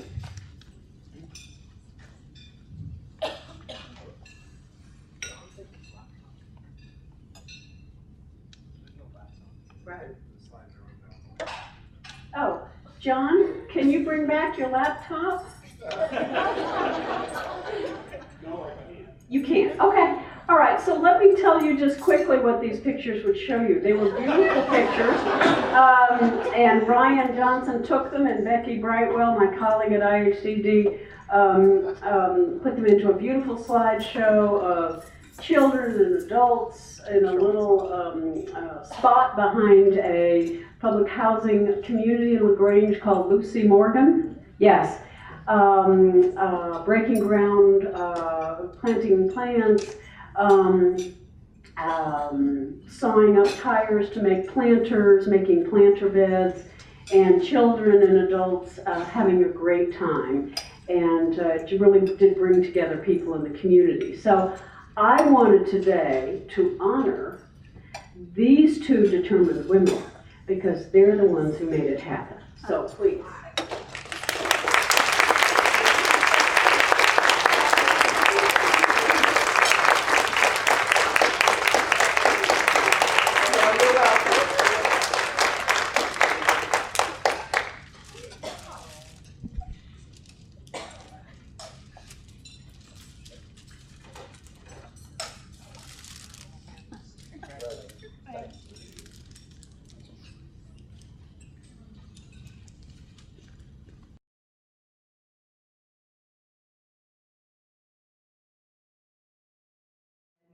Kind of introduce this panel this afternoon. Before I do that, I want to make sure that everyone noticed this very talented graphic facilitator in the back left corner of the room, Gabby Melnick, who has been doing graphics this entire day so far. So please go over and be sure to check out the work that she's been doing. It's really incredible to have a visual representation to go along with all of the brilliant words in the room. So I'm really excited to be here today. I want to thank Jillian and the rest of the planning committee for involving me. I've had the honor of working with and learning from all of the speakers today over the years, and I'm lucky to call them my teachers, my partners in work for social justice, and perhaps most importantly, my friends. I've learned and continue to learn so much from each of them, and I know that all of y'all will too. For over half of my life, I've been a student of movements for social change. Everything I've learned about the histories of social movements around the world, both from my mentors, from the readings I've done, and from my own experience as a community organizer, have taught me that these movements don't develop or make change quickly or easily. Rewriting our cultural narratives about folks with disabilities will take time. And like the many movements for social justice and change before us, there have always been and will always be people making small-scale changes before the momentum grows and moves those movements into our mainstream consciousness. This type of work is led by many folks that the general public will never know the name of. I think a lot about in the 1950s when citizenship schools were first started. So there were two individual people on St. John's Island in South Carolina who in 1954 founded these to support African American residents to be able to pass the test to be able to vote, because that was what folks were up against right then. With these two people starting these schools over 7 years, it grew to be 81 teachers and 37 volunteer-operated schools around the coastal islands. Eventually, the SCLC came and began backing those schools, and they grew to 10,000 teachers and 200 schools in the region. Then they moved beyond strictly providing literacy classes. It grew to include co-ops and childcare co-ops and it grew from that. So it started one place and then it just blossomed into all of these other things. There are many folks who are building relationships, taking risks, finding ways to make small-scale impact on the local level way before a mass convergence occurs to push this into the mainstream consciousness. Someone who's influenced me a lot, Grace Lee Boggs, wrote, she passed away at 100 years old, and she had spent over 70 years in movements for social change. And she said, this kind of organizing takes a lot of patience because changing people and people changing themselves requires time. Because it usually involves only a small group of people, it lacks the drama and visibility of angry masses making demands on our power structures. So it doesn't seem practical to those who think of changes only in terms of quick fixes, huge masses, and charismatic leaders. Many of us in this room are very much a part of a young movement, in many ways, young movement that is steadily gaining strength and momentum all around the country. DD councils, centers for independent living, grassroots disability organizers, led mostly by ADA and post-ADA generation young folks, are pushing traditional conversations of disability beyond just rights beyond just service access and reform, beyond the medical model, and beyond disability is a single and monolithic issue. Our vision is broad and holistic, and it is without a doubt about justice. So this panel, I was asked to organize a panel lifting up some of the young leaders in our work in Georgia. Each panelist has been asked to prepare remarks and to speak to a set of questions that was provided to them in advance. And so what I'm going to do is introduce each of them, and then they're going to speak. So I'll introduce you each individually, and then you can share your remarks. And we will have time at the end, hopefully, for some questions and answers. So Parker, I'm going to set it off with you. Parker Glick is a resident of Atlanta, Georgia for just over 3 years, which kind of blows my mind. I feel like I've known you forever. Parker is now the media coordinator with the statewide Independent Living Council of Georgia. Although born with arthrogryposis, Parker only began advocacy and peer support in the disability and independent living movement at the age of 18 with the Florida Independent Living Council's Youth Senate. From there, he went on to be a part of the development and progression of the Youth Advisory Committee. In 2014, Parker was hired to be the youth specialist and social media specialist with Disability Link. This is not the first time Parker has worked with the Center for Independent Living. He was an advocate and case manager for the center in Daytona Beach, Florida in 2010. In addition to the title with Disability Link, Parker was the co-chair on the Association of Programs for Rural Independent Living Youth Steering Committee, the 2014 Nickel Diana Veitz Award recipient, and an active member on the National Council on Independent Living Youth Caucus. I met Parker shortly after he arrived in Atlanta, and we instantly formed a friendship built in large part on our mutual love of sarcasm. So without further ado, Parker Glick.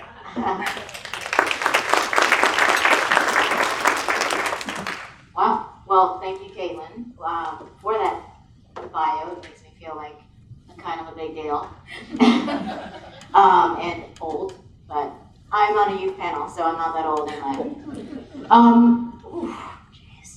So the first question was to talk about myself and what I do and what it is that I'm trying to change and improve.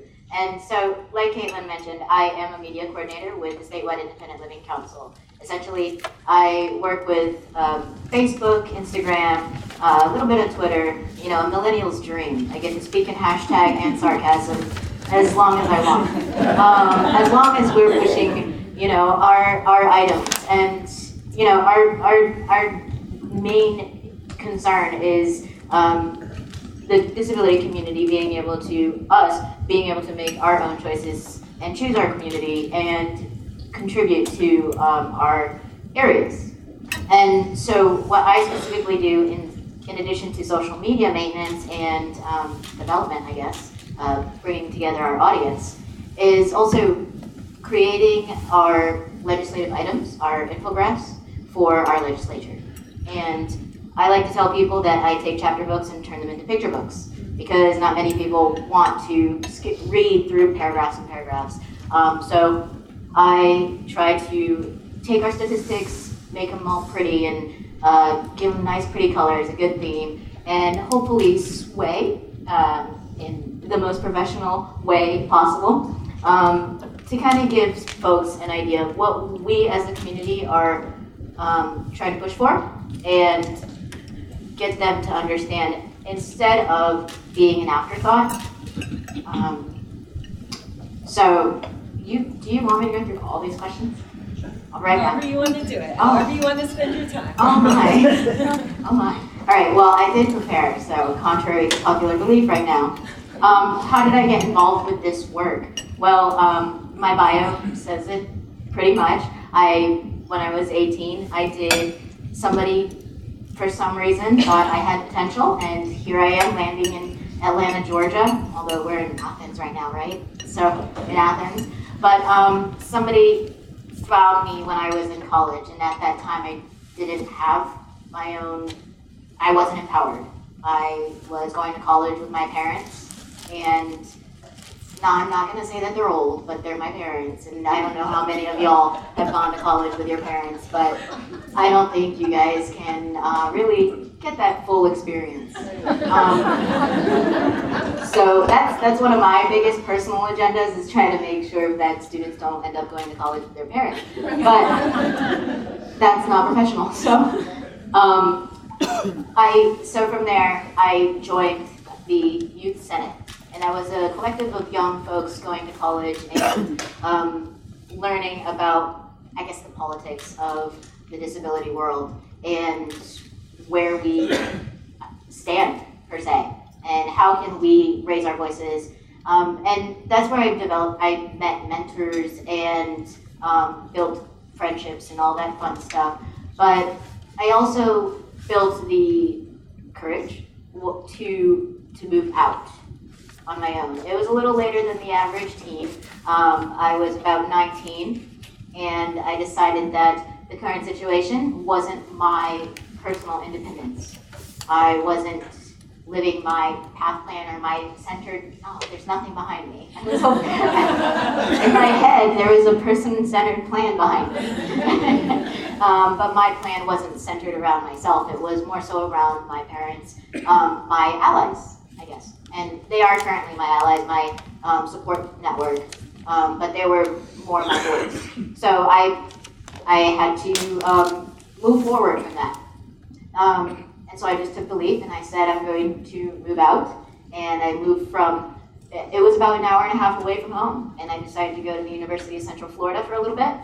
I honestly did not finish college, but I did create even more friendships and more of a larger network of support, and that was more focused on me. I don't know how many more times I can say more, but so from there, I started to go to national conferences, and Caitlin mentioned both of them. It was the April Conference, Association of Programs on Rural Independent Living, and the National Council on Independent Living, both of which take place annually, and I tried to continue networking, and I landed a job here in Atlanta with Disability Link. And I was able, they thought I was able to empower youth, and from my personal perspective, I felt like I knew what I needed to do. But as time went on, I made progress, and now I'm playing with social media and hashtagging. So that's how I got involved here. Now, third question is, what does success look like to me? We're seeing a lot of things going on in the news and in our community, but for me personally, success looks like a conversation with an individual and them seeing our perspective, the community's perspective, and being able to have them think about us instead of having us be an afterthought, if that makes sense. Being able to have them say, okay, I'm not a person with a disability, but I get it. And then watching them put that into action. And I guess that the term would be like solidarity, right?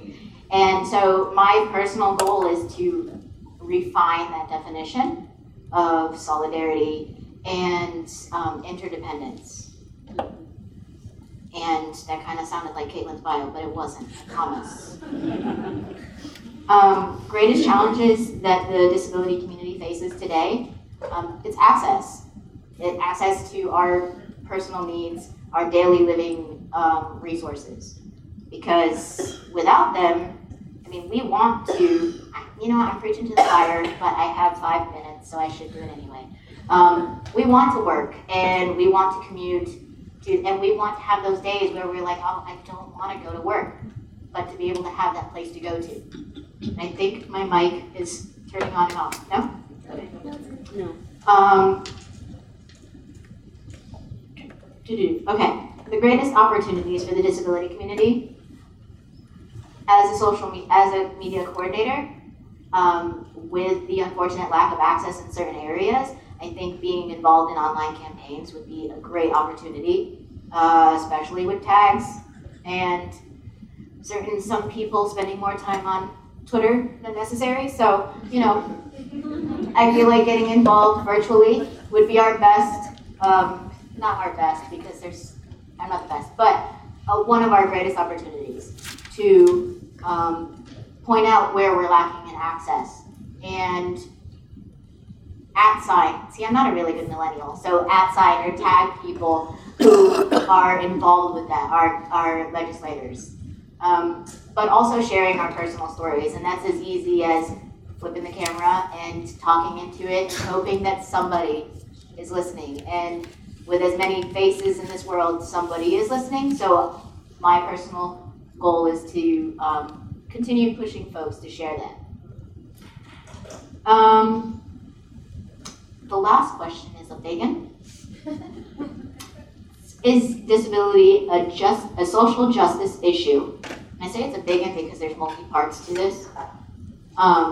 What can folks who are committed to the social justice but new to issues related to disability do to include people with disabilities and our issues in their work for social justice?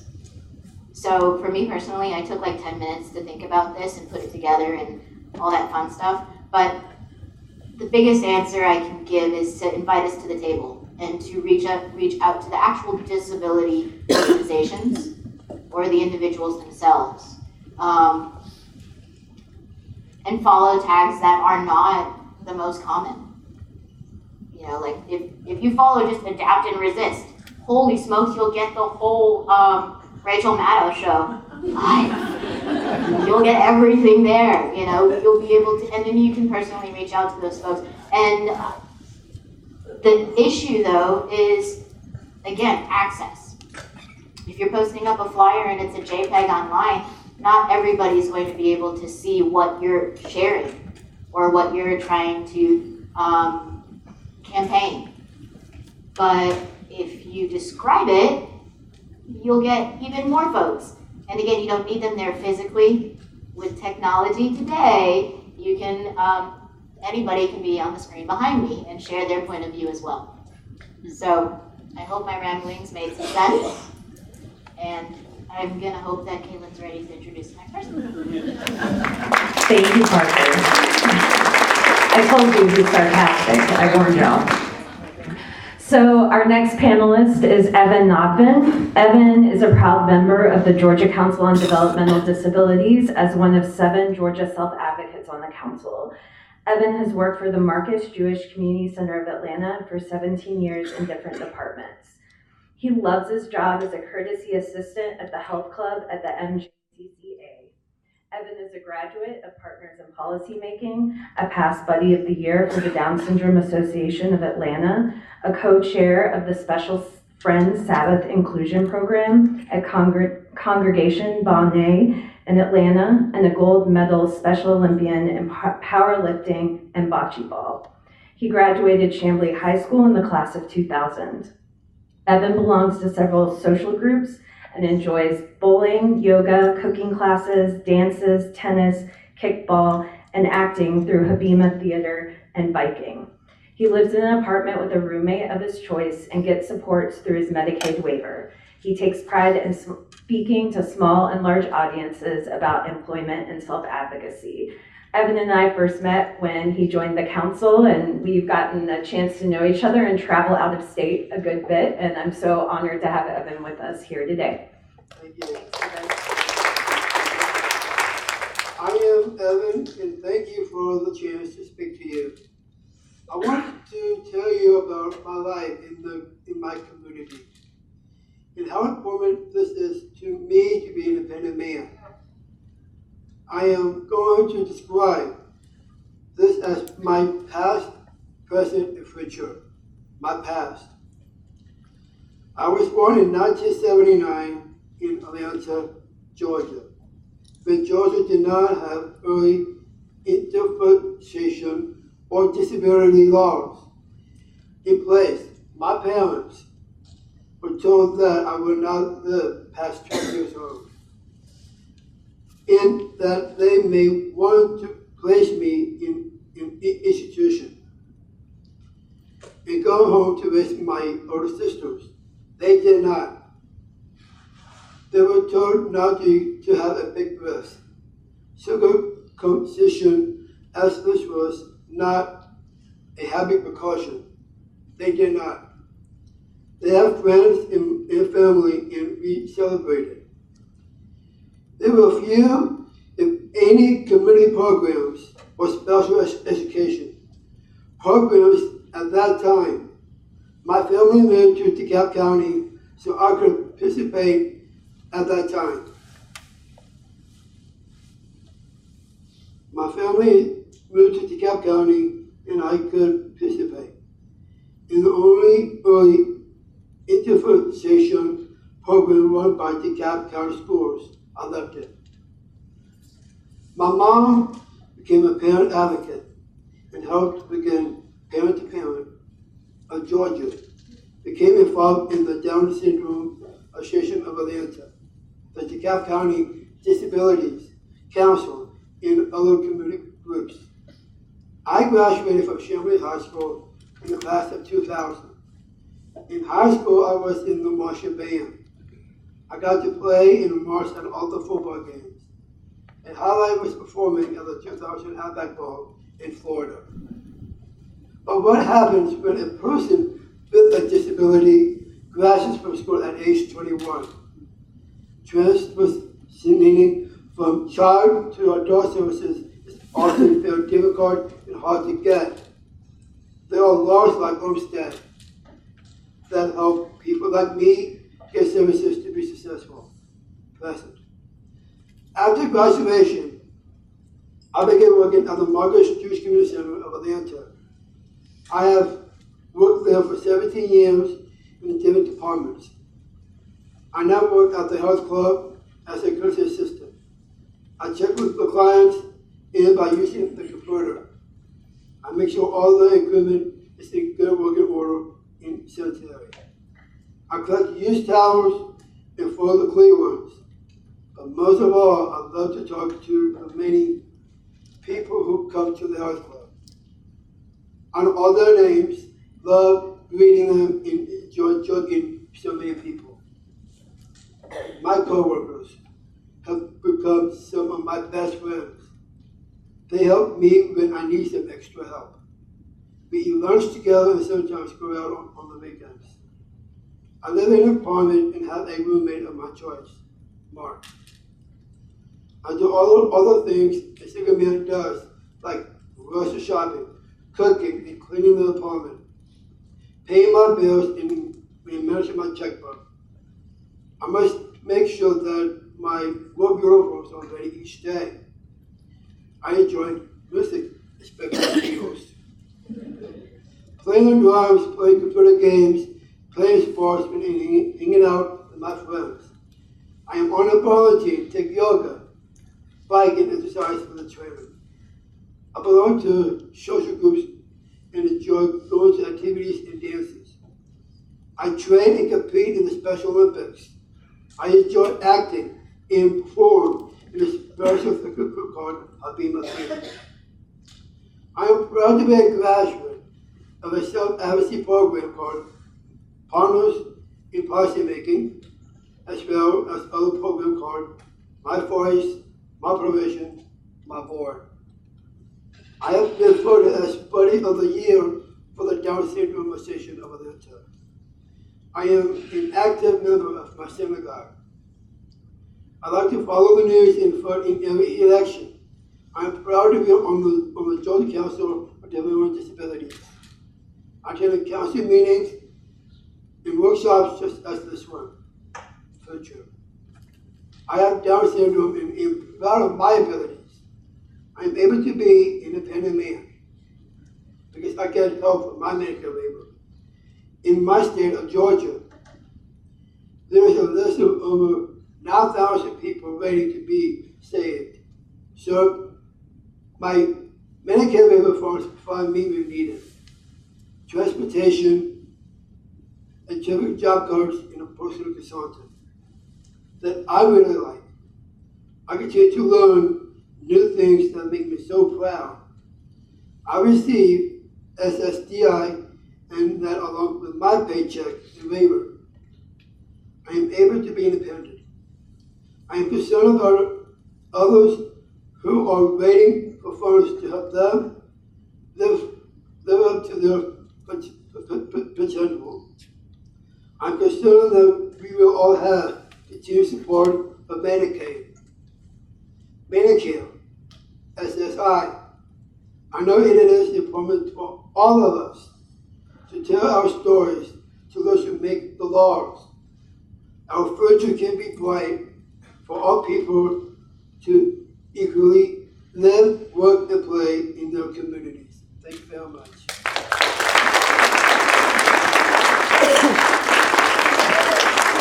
Thank you, Evan. And last but not least, we have Basmat Ahmed.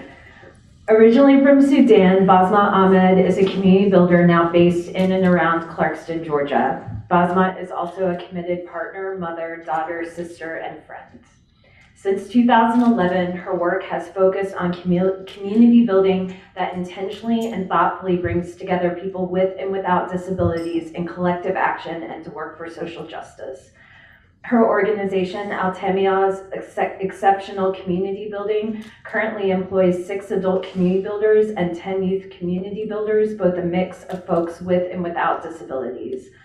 Among many of the hats she has worn during her time in Georgia, Basmat was the founding community builder of the inclusive International Community Garden at 40 Oaks in Clarkston, which continues to thrive. Basmat is one of the most talented, committed, and hardworking community builders I have ever met. She has been a huge influence on me, and I've learned so much from her about what inclusive social justice and community building can look like, and we are very lucky to have her in Georgia. Basmat.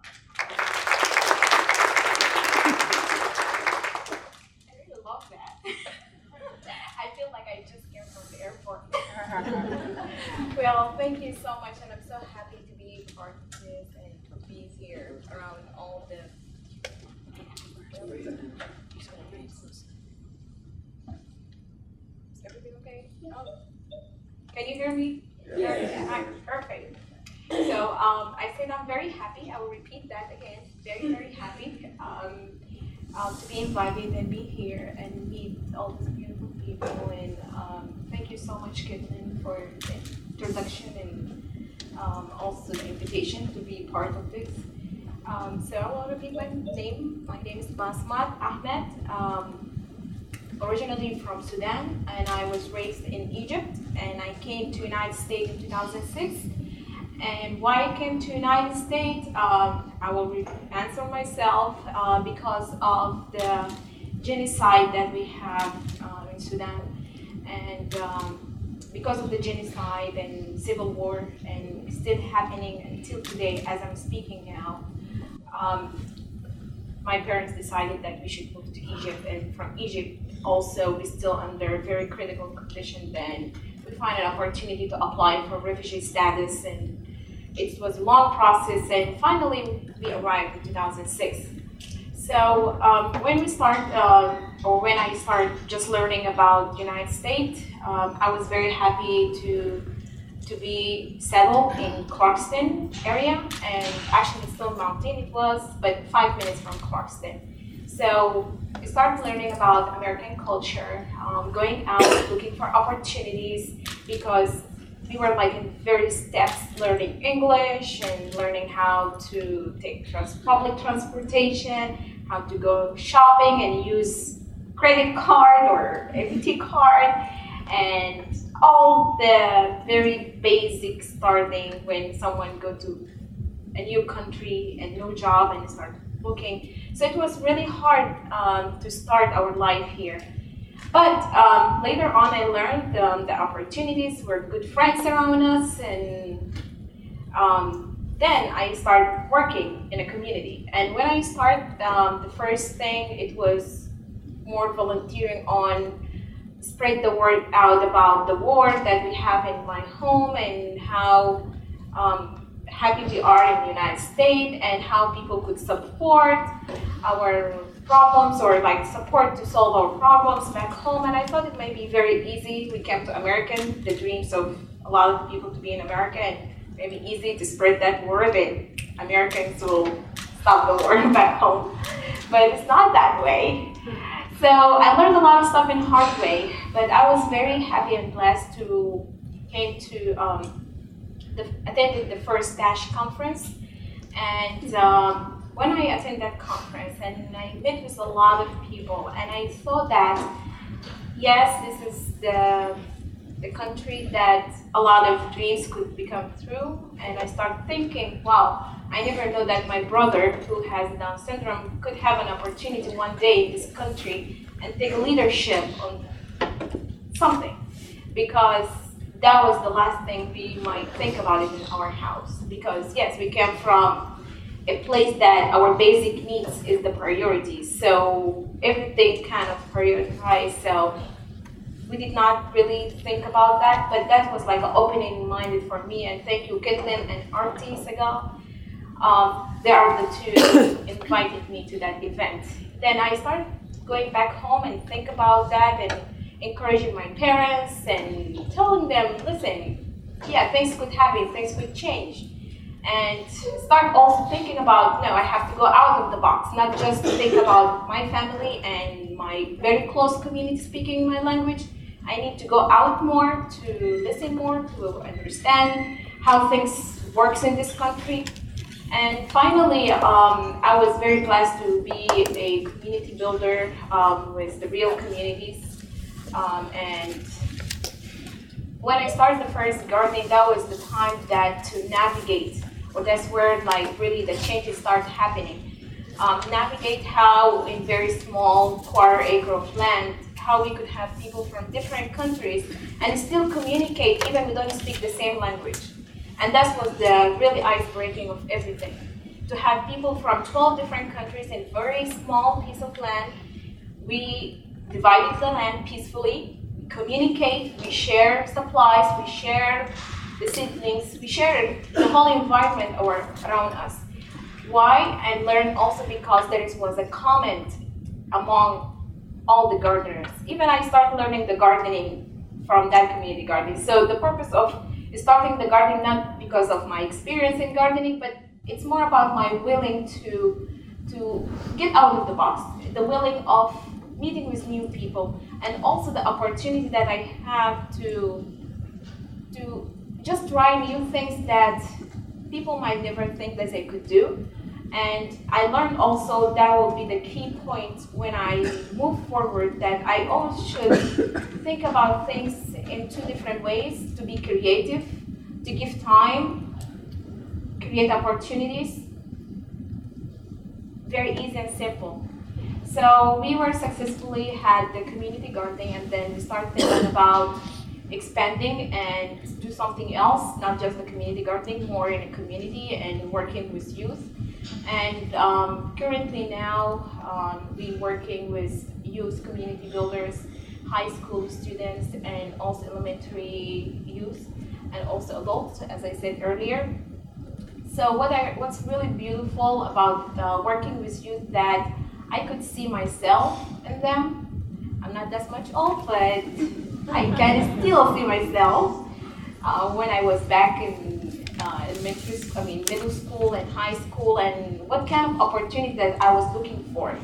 And when I came to United States, I had an opportunity to go to high school for 1 year, but also start thinking what kind of things that I needed when I don't speak the language, when I did not really was welcomed and open to have friends. And I thought about that also, not only me, but a lot of youth with disabilities going through it. My brother as well. Even my brother had the same problem when some people come and visit. So from there, we learned that no, we have to meet with the youth and give them space to try new things, to give them really hard responsibilities and let them figure it out, investigate it. It's not just to bring the youth and teach them in a class what does the leadership means, what kind of skills does they have to have. By verbal, that doesn't work, but by experience, it happened. And as I'm speaking now, we have the youth organizing a breast cancer awareness and 5K marathon this Saturday. It was supposed to happen last Saturday, but because of the rain being postponed But also that's one of the things they used to come up with, and they did the permit with the county, they reserved police officer to close the roads, but it took them 3 months to do that. But it happened. It could be easily if we just came and told them this is the steps, but when they figure it out, now I'm sure they could do more than when even we expecting. So this kind of changes the brain, the mentality in a community, or even when we go out in a community and introduce ourselves and people see us, that we are a very inclusive group.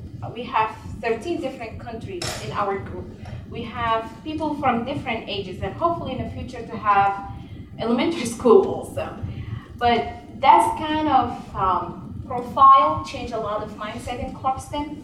So that's kind of changes happen, the trust as well. People start believing on themselves. People start thinking about giving opportunities to refugees to try new projects in the community. A lot of mini grants started in the community. A lot of trainings on employment. So that's what kind of changes. The challenges then we had in the community is the introduction. To meet new people, organization, and introduce ourselves, or even for them to understand what really we are about. It takes time. It's not easy just with 5 minutes. It takes a lot of meeting to know us in person first, and then we find something to click our passion, and then to see us in action and introduction, and it takes time. So the timing part, that's the challenge, but it's also still good. I'm trying to memorize also the other question. Is the social justice, about social justice. So being in Clarkston, or a very diverse community, it's a challenge to have almost half of the city non-English speaker. Challenge to have people with disability coming from other countries is even bigger challenge, because it takes a long time to each of the families to navigate and learn and start melting in the community. So when we look at the disability in our community, it's not what it's visible or really invisible. It's more about the language barrier, the new environment, the lack of understanding of a lot of the politics and how the system works in America.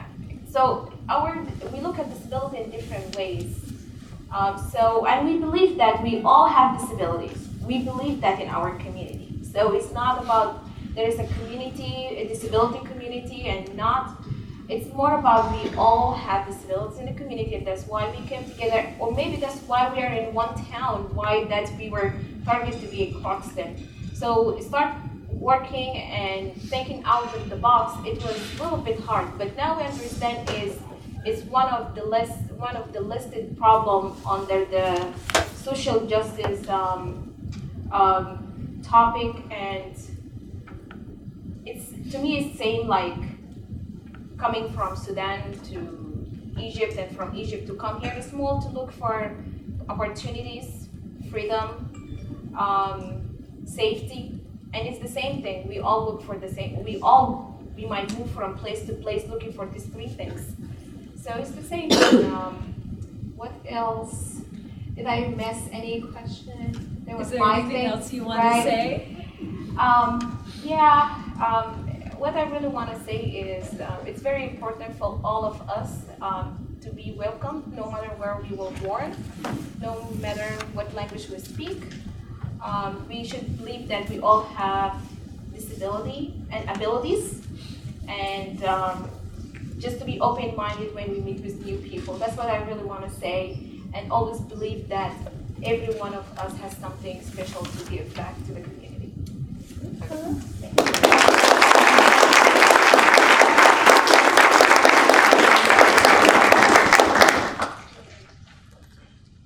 So I think we're about out of time, but I did want to create space if anybody had any questions or thoughts that you wanted to bring to the panel. And maybe, I see a mic here. Hello? Yes. So. Does anyone question, comment, response?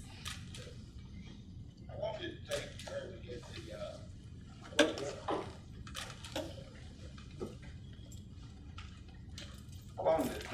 the visa to the United States.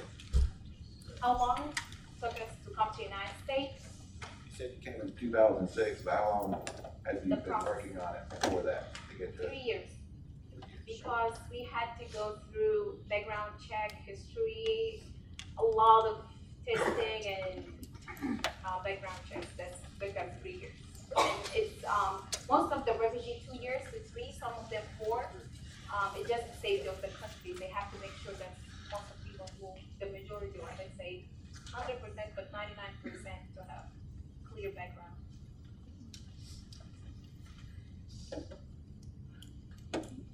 This could be for anybody or everybody. I was just wondering what you saw and heard this morning in the 2 presentations that really struck you and was provocative to you. I think it was great and fantastic. Thank you.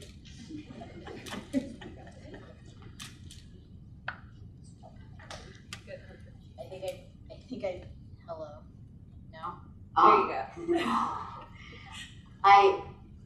I do want to say I appreciated the presentations that were today, the keynotes. What is, I don't want to say alarming, I don't know what I want to say, but it's something that, you know, we're still kind of in that situation of trying to get those ideas out to the public, per se, that what we as the community need allies instead of folks to be our voices. So for me, that's what was eye-opening.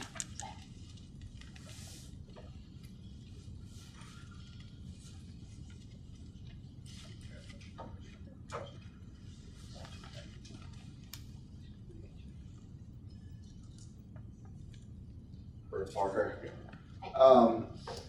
How, with you in social media and working with media, have you found that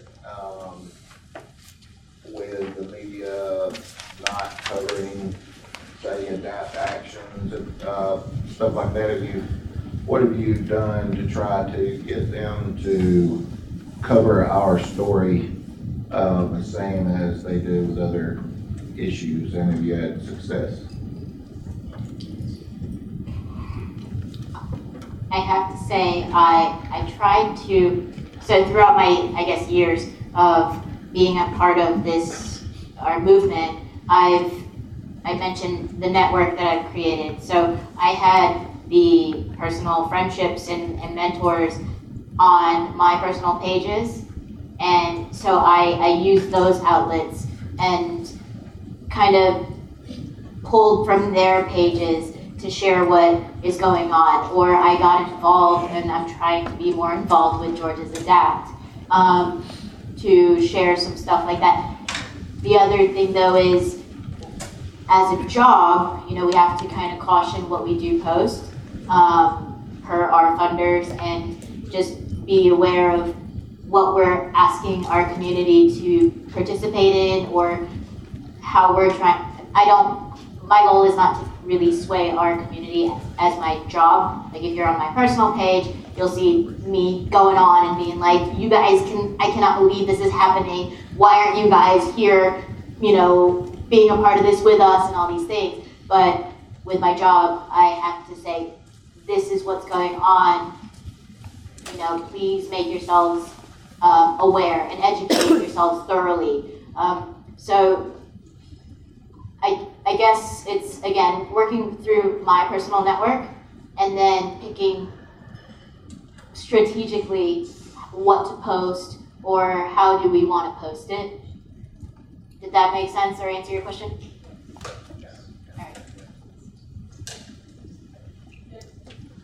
Hey, so this is B for Basmat, and my question would be how you would help somebody, or what would be some of the things that you would want to share with somebody who is very interested in getting more involved and deeply embedded in their community?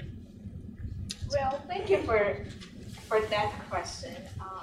Jenna's mom, thank you.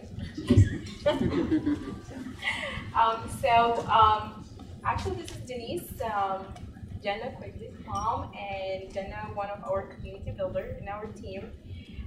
So I will answer now your question. Well, we start really working with I will just give example to the youth, for example.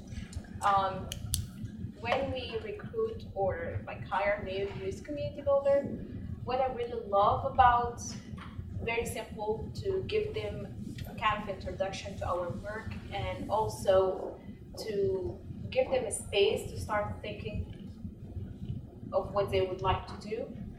I really give them the story of some of our team members, how they started and where they are at right now.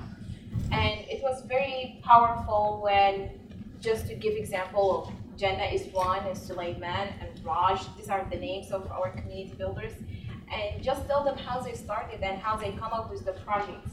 So most of our community builders start from where their passion is. So for example, Jenna's passion is more to connect people with people. And then to do that, she meets with people, she introduces herself, inviting them to her monthly network gathering, and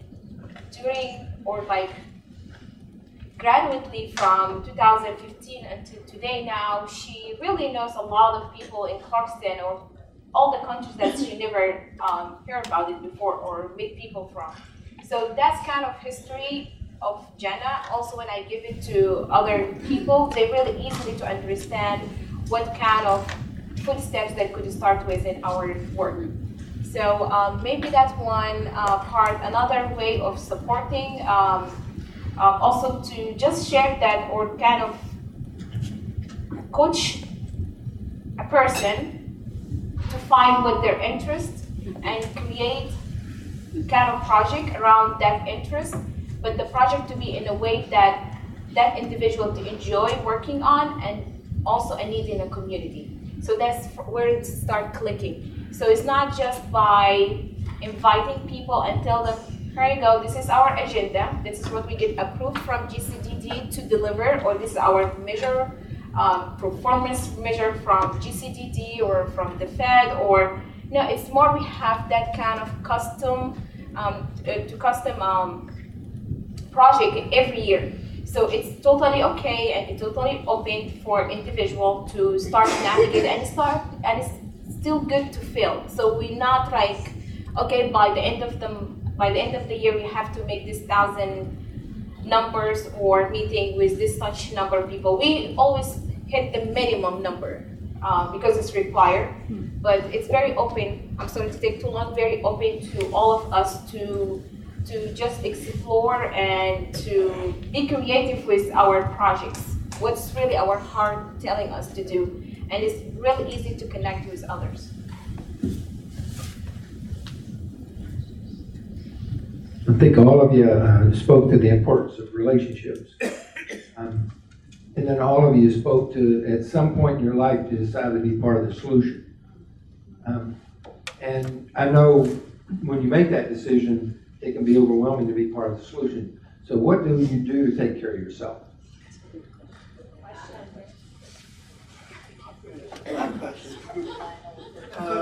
Take care of myself, be independent and also have a roommate and take care of myself and work as a team at my job. Because we had to, things going on up there, people are falling, we need to respond.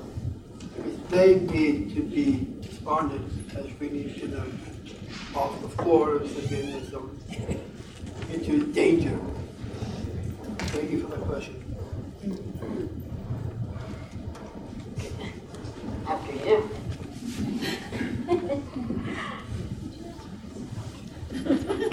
This isn't a good break. Oh, wow. I know, seriously. All right.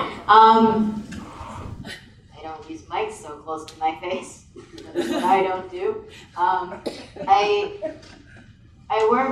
try to work on personal goals. And this isn't a lie, Caitlin, so don't call me out. No.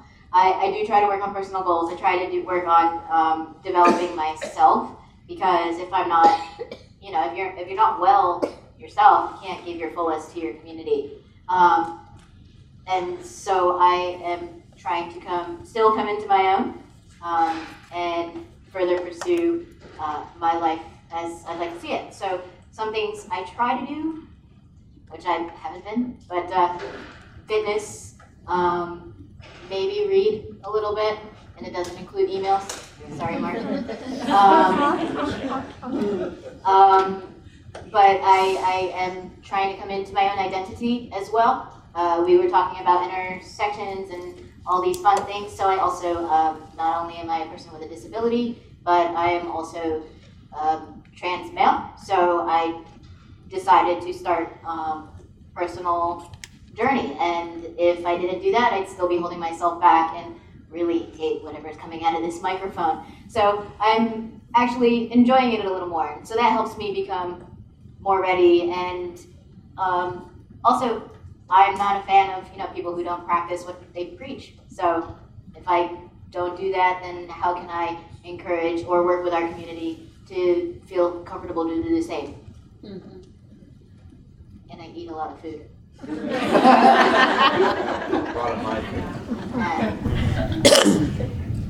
Well, that's a hard question. So I started saying no to a lot of yeses that I used to say yes for. So start saying no for bigger yes. That's one of the most important parts. Sometimes I just close my cell phones and just to be in my house and forget about anything.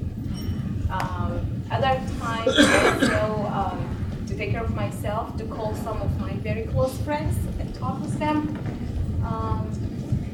Yes, to have people really I trust in them to share and hear the feedback, and really don't panic about anything in the life. Things comes and go, and keep going forward. Great question. Yeah. Very sensitive question. So unfortunately, we are out of time for the panel, but I think all three of these folks are planning on being with us till the end. So let's give them a big round of applause.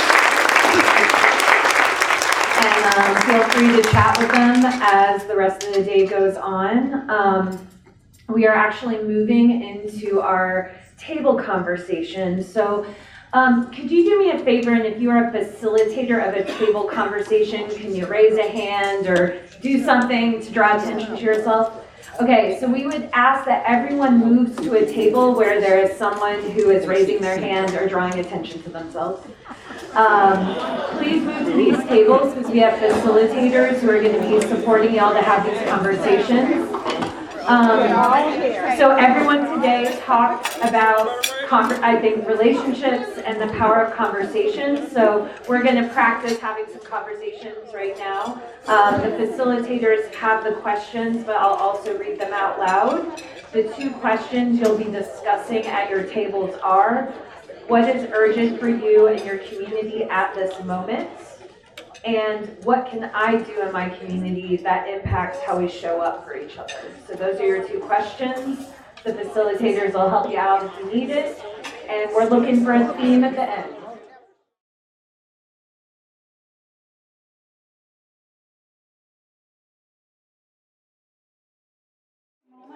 Complete your conversation. Thank you, group facilitators, for facilitating your group.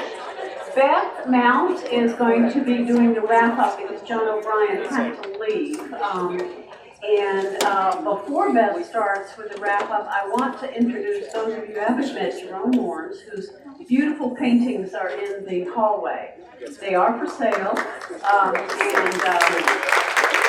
Jerome has also a website. He can give you numbers of ways to contact him and look at his art and see if if you'd like to purchase or someone you know would like to purchase the art. So Jerome, is there anything you'd like to say?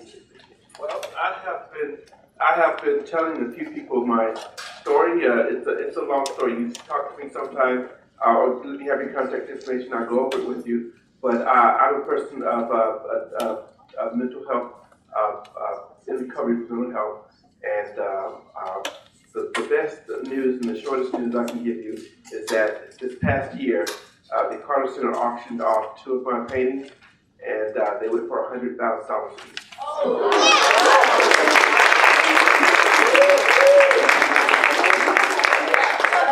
Now you can afford it. You might have missed it already.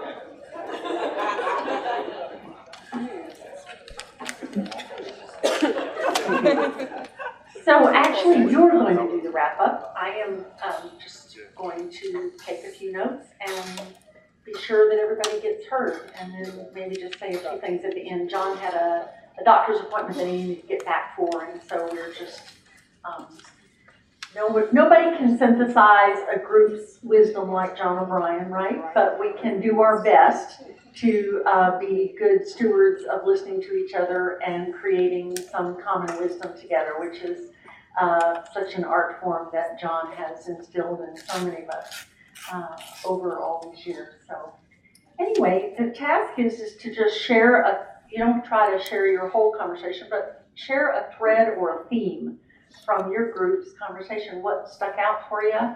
What did you feel like is a part of the urgency of now? Raise your hand and Caitlin's going to run the mic.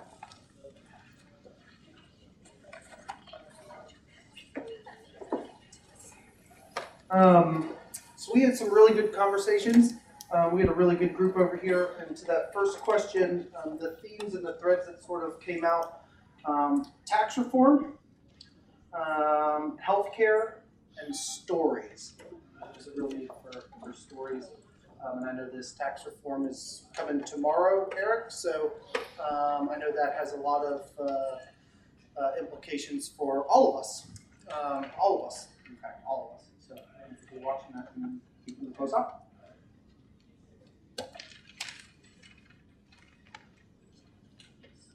You were a little more touchy-feely. Our theme was mostly about relationships. It was about having presence and intentionally interacting with neighbors, and not just your immediate neighbors, but neighbors in all of your different communities.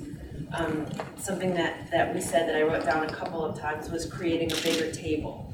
So not just having a table and getting people to it, but increasing the size of the table and circles, and getting people to help know each other in this age of social media and sound bites, to really listen and be there to hear people's stories.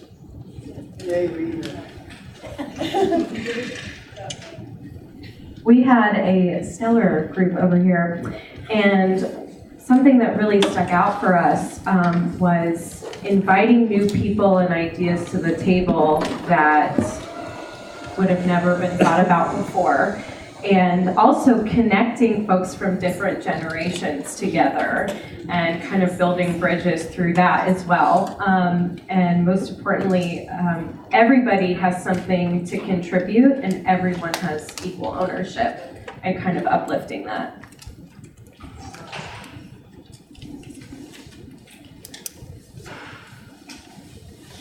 We had some of those similar conversations around generational ideas around connecting generations, and really it was the conversation for us was around how we commit in spite of to whatever in our lives, and engagement, having opportunities and finding those opportunities to engage.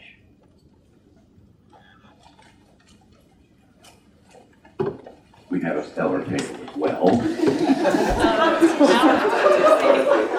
All you people out there that think you were stellar, we were really stellar. More stellar. More stellar. Ultra stellar. What number is your table? 9. Let's see.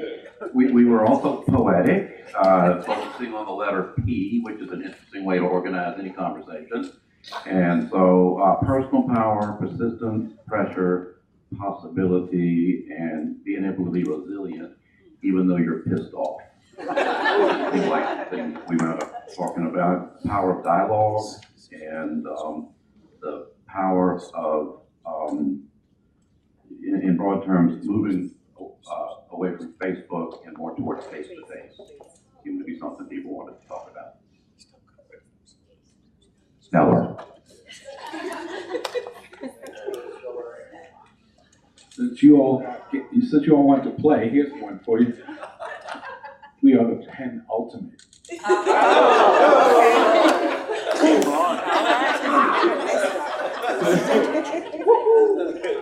So I'm actually going to go in reverse with the second question of what I can do. We actually had a good conversation on focusing in power statements about I. So in essence, we boiled this down to 3 themes. I can empower others around me. I can show up and be fully present. We had a lot of conversation about that. I can continue to expand ways that our students on campus are focused on inclusion. So then on the other side, we had 3 other general themes for the first question.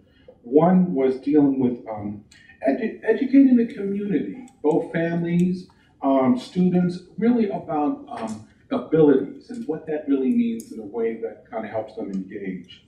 Second, access to services is a global issue. Housing, affordable housing, healthcare, big discussion we felt was going to be common with everyone.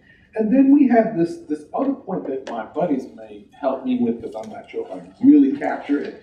It dealt with dealing with low expectations and raising expectations. And we talked about that on 3 levels: the system, the community, and persons with disabilities, and dealing with the kind of biases that may filter into issues of expectation, and the connectivity across those layers. Did I get that? Yeah. Thank you. So who would love the microphone? No. So our group is really humble. Like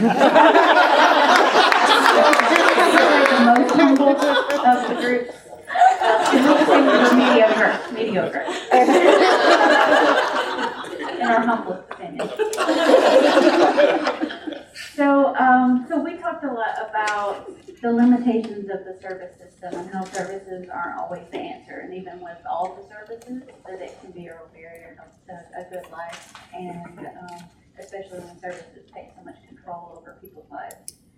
And when we talked about what we could do, we really talked about how we can kind of be present and continue to hold up a higher vision of expectation for people, and continue to model that and challenge the status quo when needed, and also kind of as allies to really honor and let people have their voice, and be mindful of the fact that sometimes we insert our voice when it's not needed, and how we can really honor people's voices by letting them speak and have that power.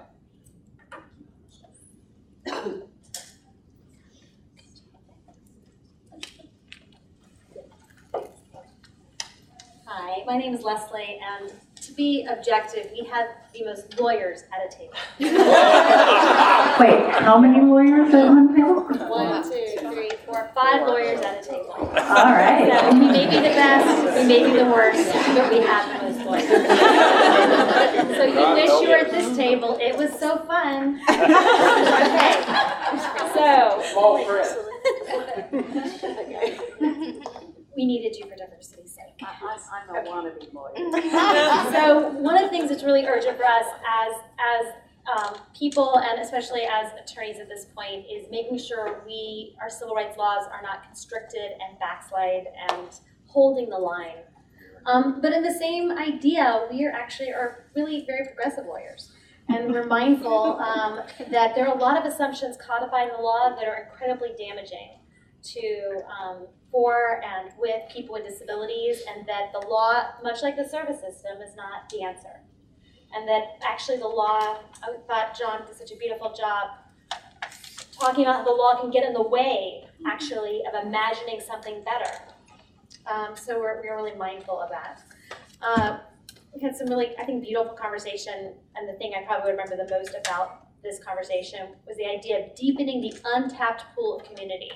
That even the people we know that live with disability, that have the best family involvement and the most friends and a cool job and are not really reliant on the service system, even also for those people, they're not tapping into the community and don't have the same kind of layered safeguards many people who live in valued status already experience.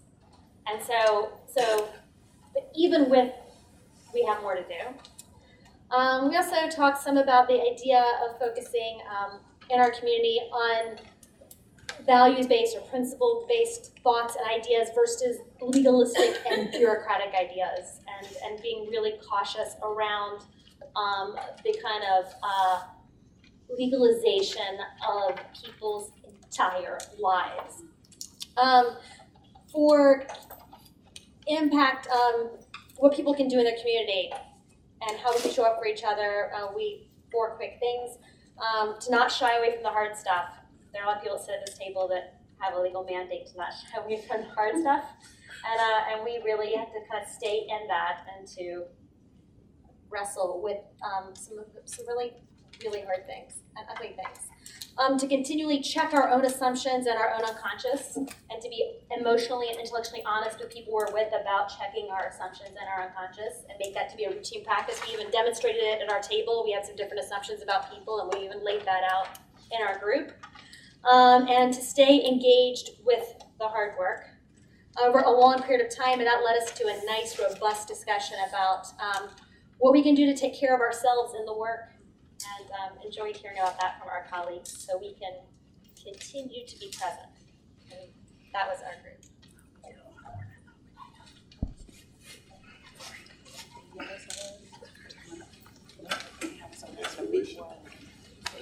We're not so sophisticated over here. We don't have a word, we don't have a number, we don't have a letter, we don't have a name. We're really loose over here. But what we noticed around the table, what was urgent for most of the people around the table, was thinking about the direction of healthcare and medical care, and insurance. That surfaced quite a bit. And we noticed that there seems to be a disconnect between what would be considered the real world and discussions on allocating sources and resources, and the need for resources to show up in some smaller communities. And what we could potentially do in our community to have an impact is to play in the dirt. Because what we noticed is that community building requires you to get dirty and bring some sacrifice, but playing in the dirt, literally and figuratively, is where things can grow and communities can build. I happen to be at the table with the LaGrange people who are doing brilliant things of playing in the dirt. So that's what we noticed. That's great.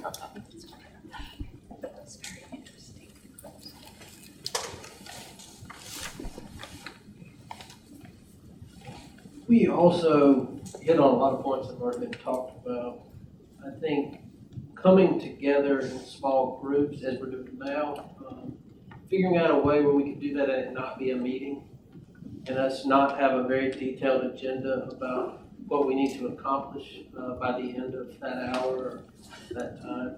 Jillian talked a little bit about inviting folks over to her house to just share stories and the positive within her neighborhood of what that looks like.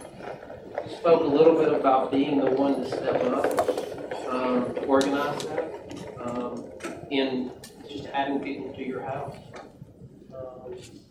Because I think a lot of folks are interested in being a part of that, but don't necessarily think to step up or don't want to be the one. So I think that was part of what we talked about in our communities. We could step up and open our home or, start the conversation. We also, we talked about listening intently. We talked about, we have 2 ears and 1 mouth. I've been told that numerous times, usually when I wasn't listening. So let's try to use our ears and understand the other person's viewpoint more than trying to get across their own.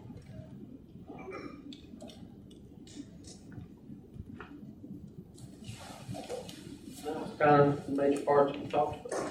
Who's next? Did we miss anyone?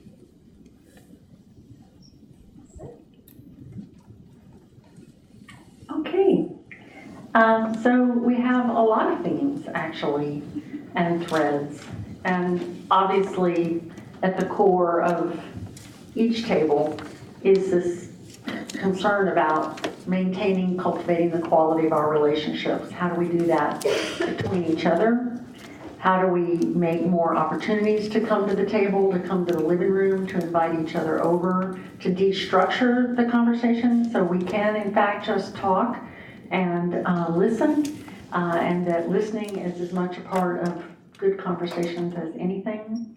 We said that we want to grow the size of our table, right? That it's getting folks to the table, growing the table, reaching across difference, reaching across generations, but making a conscious effort to do that. And to invite new people and ideas to the table, to really get out of our silos and the places that are familiar to us. And that all relates to really playing in the dirt, going out, discovering more, what's in every single community, in every single place that we all come from. What's the dirt on my corner, on my block, down the street, and how might we do something there together that brings us together and gets our hands both dirty and connected in the soil. And we said that there are a number of ways to lift up our wisdom, particularly through telling stories. So that's been a theme in almost every table with different angles on it. So stories help us clarify our values. They help us humanize each other to discover our gifts and to see our abilities, that they are often best told in small groups. They help us harvest and see our wisdom, and they help us grow our capacity to listen intently and to be present to each other. So there's a strong theme here about storytelling. And we had a number of people suggest that we've still got our work cut out for us around policy issues, right? Whether it's tax reform, healthcare, access to services, insurance, the limitations of services, the limitations of laws. So we've kind of said two things. We have to kind of keep vigilant about the policy issues that have a huge impact on people's lives, but we can't put all of our eggs in that basket. We have to keep our eyes on the prize outside the world of services and laws, knowing, as the lawyers reminded us as much as anybody, the limitations of the laws and how that's just only one place to get the work done. We said a lot of statements about what I can do, how each of us can commit, no matter what. So they include things like this. I can raise expectations. I can have a higher vision. I can empower. I can be present. I can support inclusion. I can check my own assumptions. I can challenge the status quo. I can take care of myself. I can step up and have people over. And there's something over here with this P group, the panipulate, personal, persistent, possibility, pissed off. I don't know, you gotta kind of talk to them. They got the P thing going on there. I think it's profound. Seems like it's maybe the next book for you guys to write, and I'll do the artwork for you. But it has a lot to do with our personal passions, right? Staying passionate, finding the key, and finding the connections to what matters for each one of us. So, did I miss anything?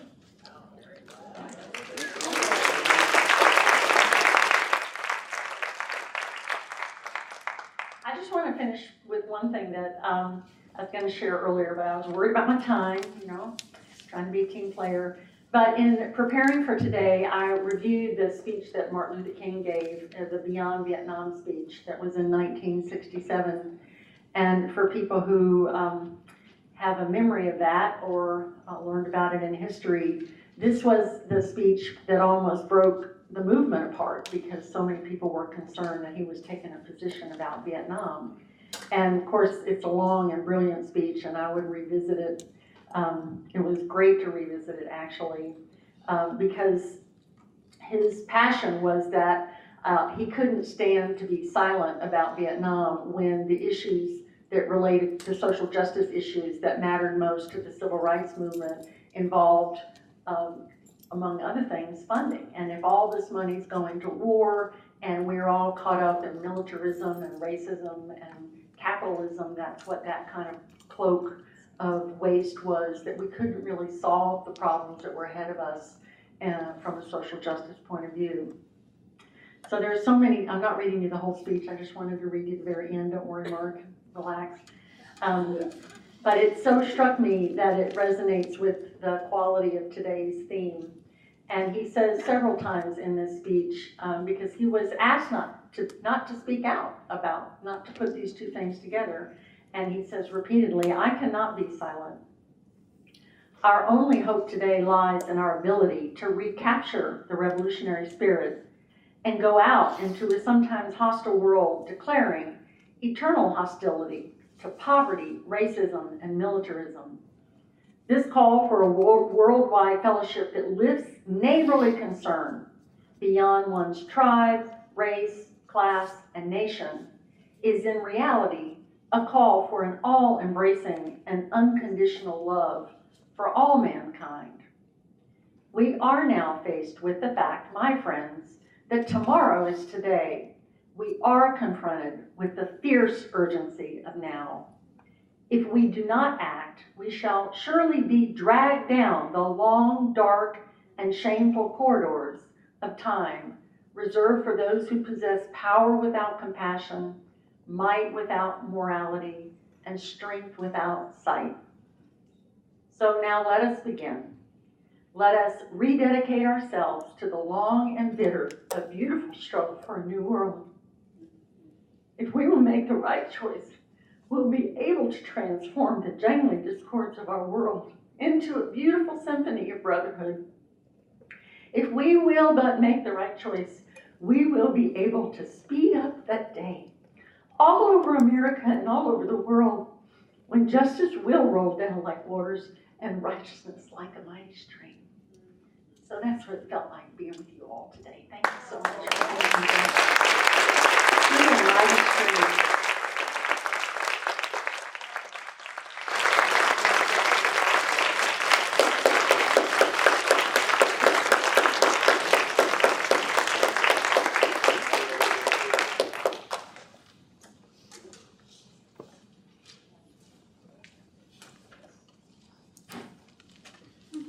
So let me just thank everybody.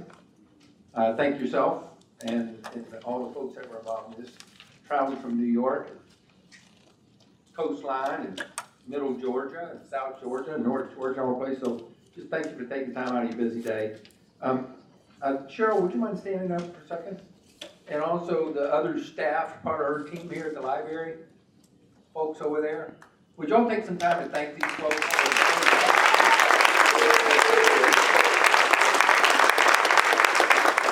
I know there was chicken involved in lunch, but I think that was a very good one. You do not get your parking token downstairs, that's where you get it, but you do not get it, I'm making this up, Julian, until you hand Julian your evaluation form. You don't have to answer every question. You can say, well, wait. Actually, y'all don't need parking tokens today. They will go ahead and buzz you out on your Oh, way. good, then you can open the gate. All right, have it. Still, you better give it to Julian because she's sitting in the front door. Get out there. Some of you I know signed up, and I really would encourage you. Well, think about the fact this was archived today. That means it's available forever. you know. And so if you find other audiences to share some of this with, that would be appreciated. Pieces of it, or chop it up however you want, but it's been archived for 3 years, and there are some very valuable timely pieces, not just things about the history, but the history that informs the future. But if you sign up for a tour, I'd really encourage you to stay for the tour of the vault downstairs. Safe travels and happy holidays. And even though I spent a lot of money in Knoxville, Tennessee, should we say go Dogs? All right, thanks for coming.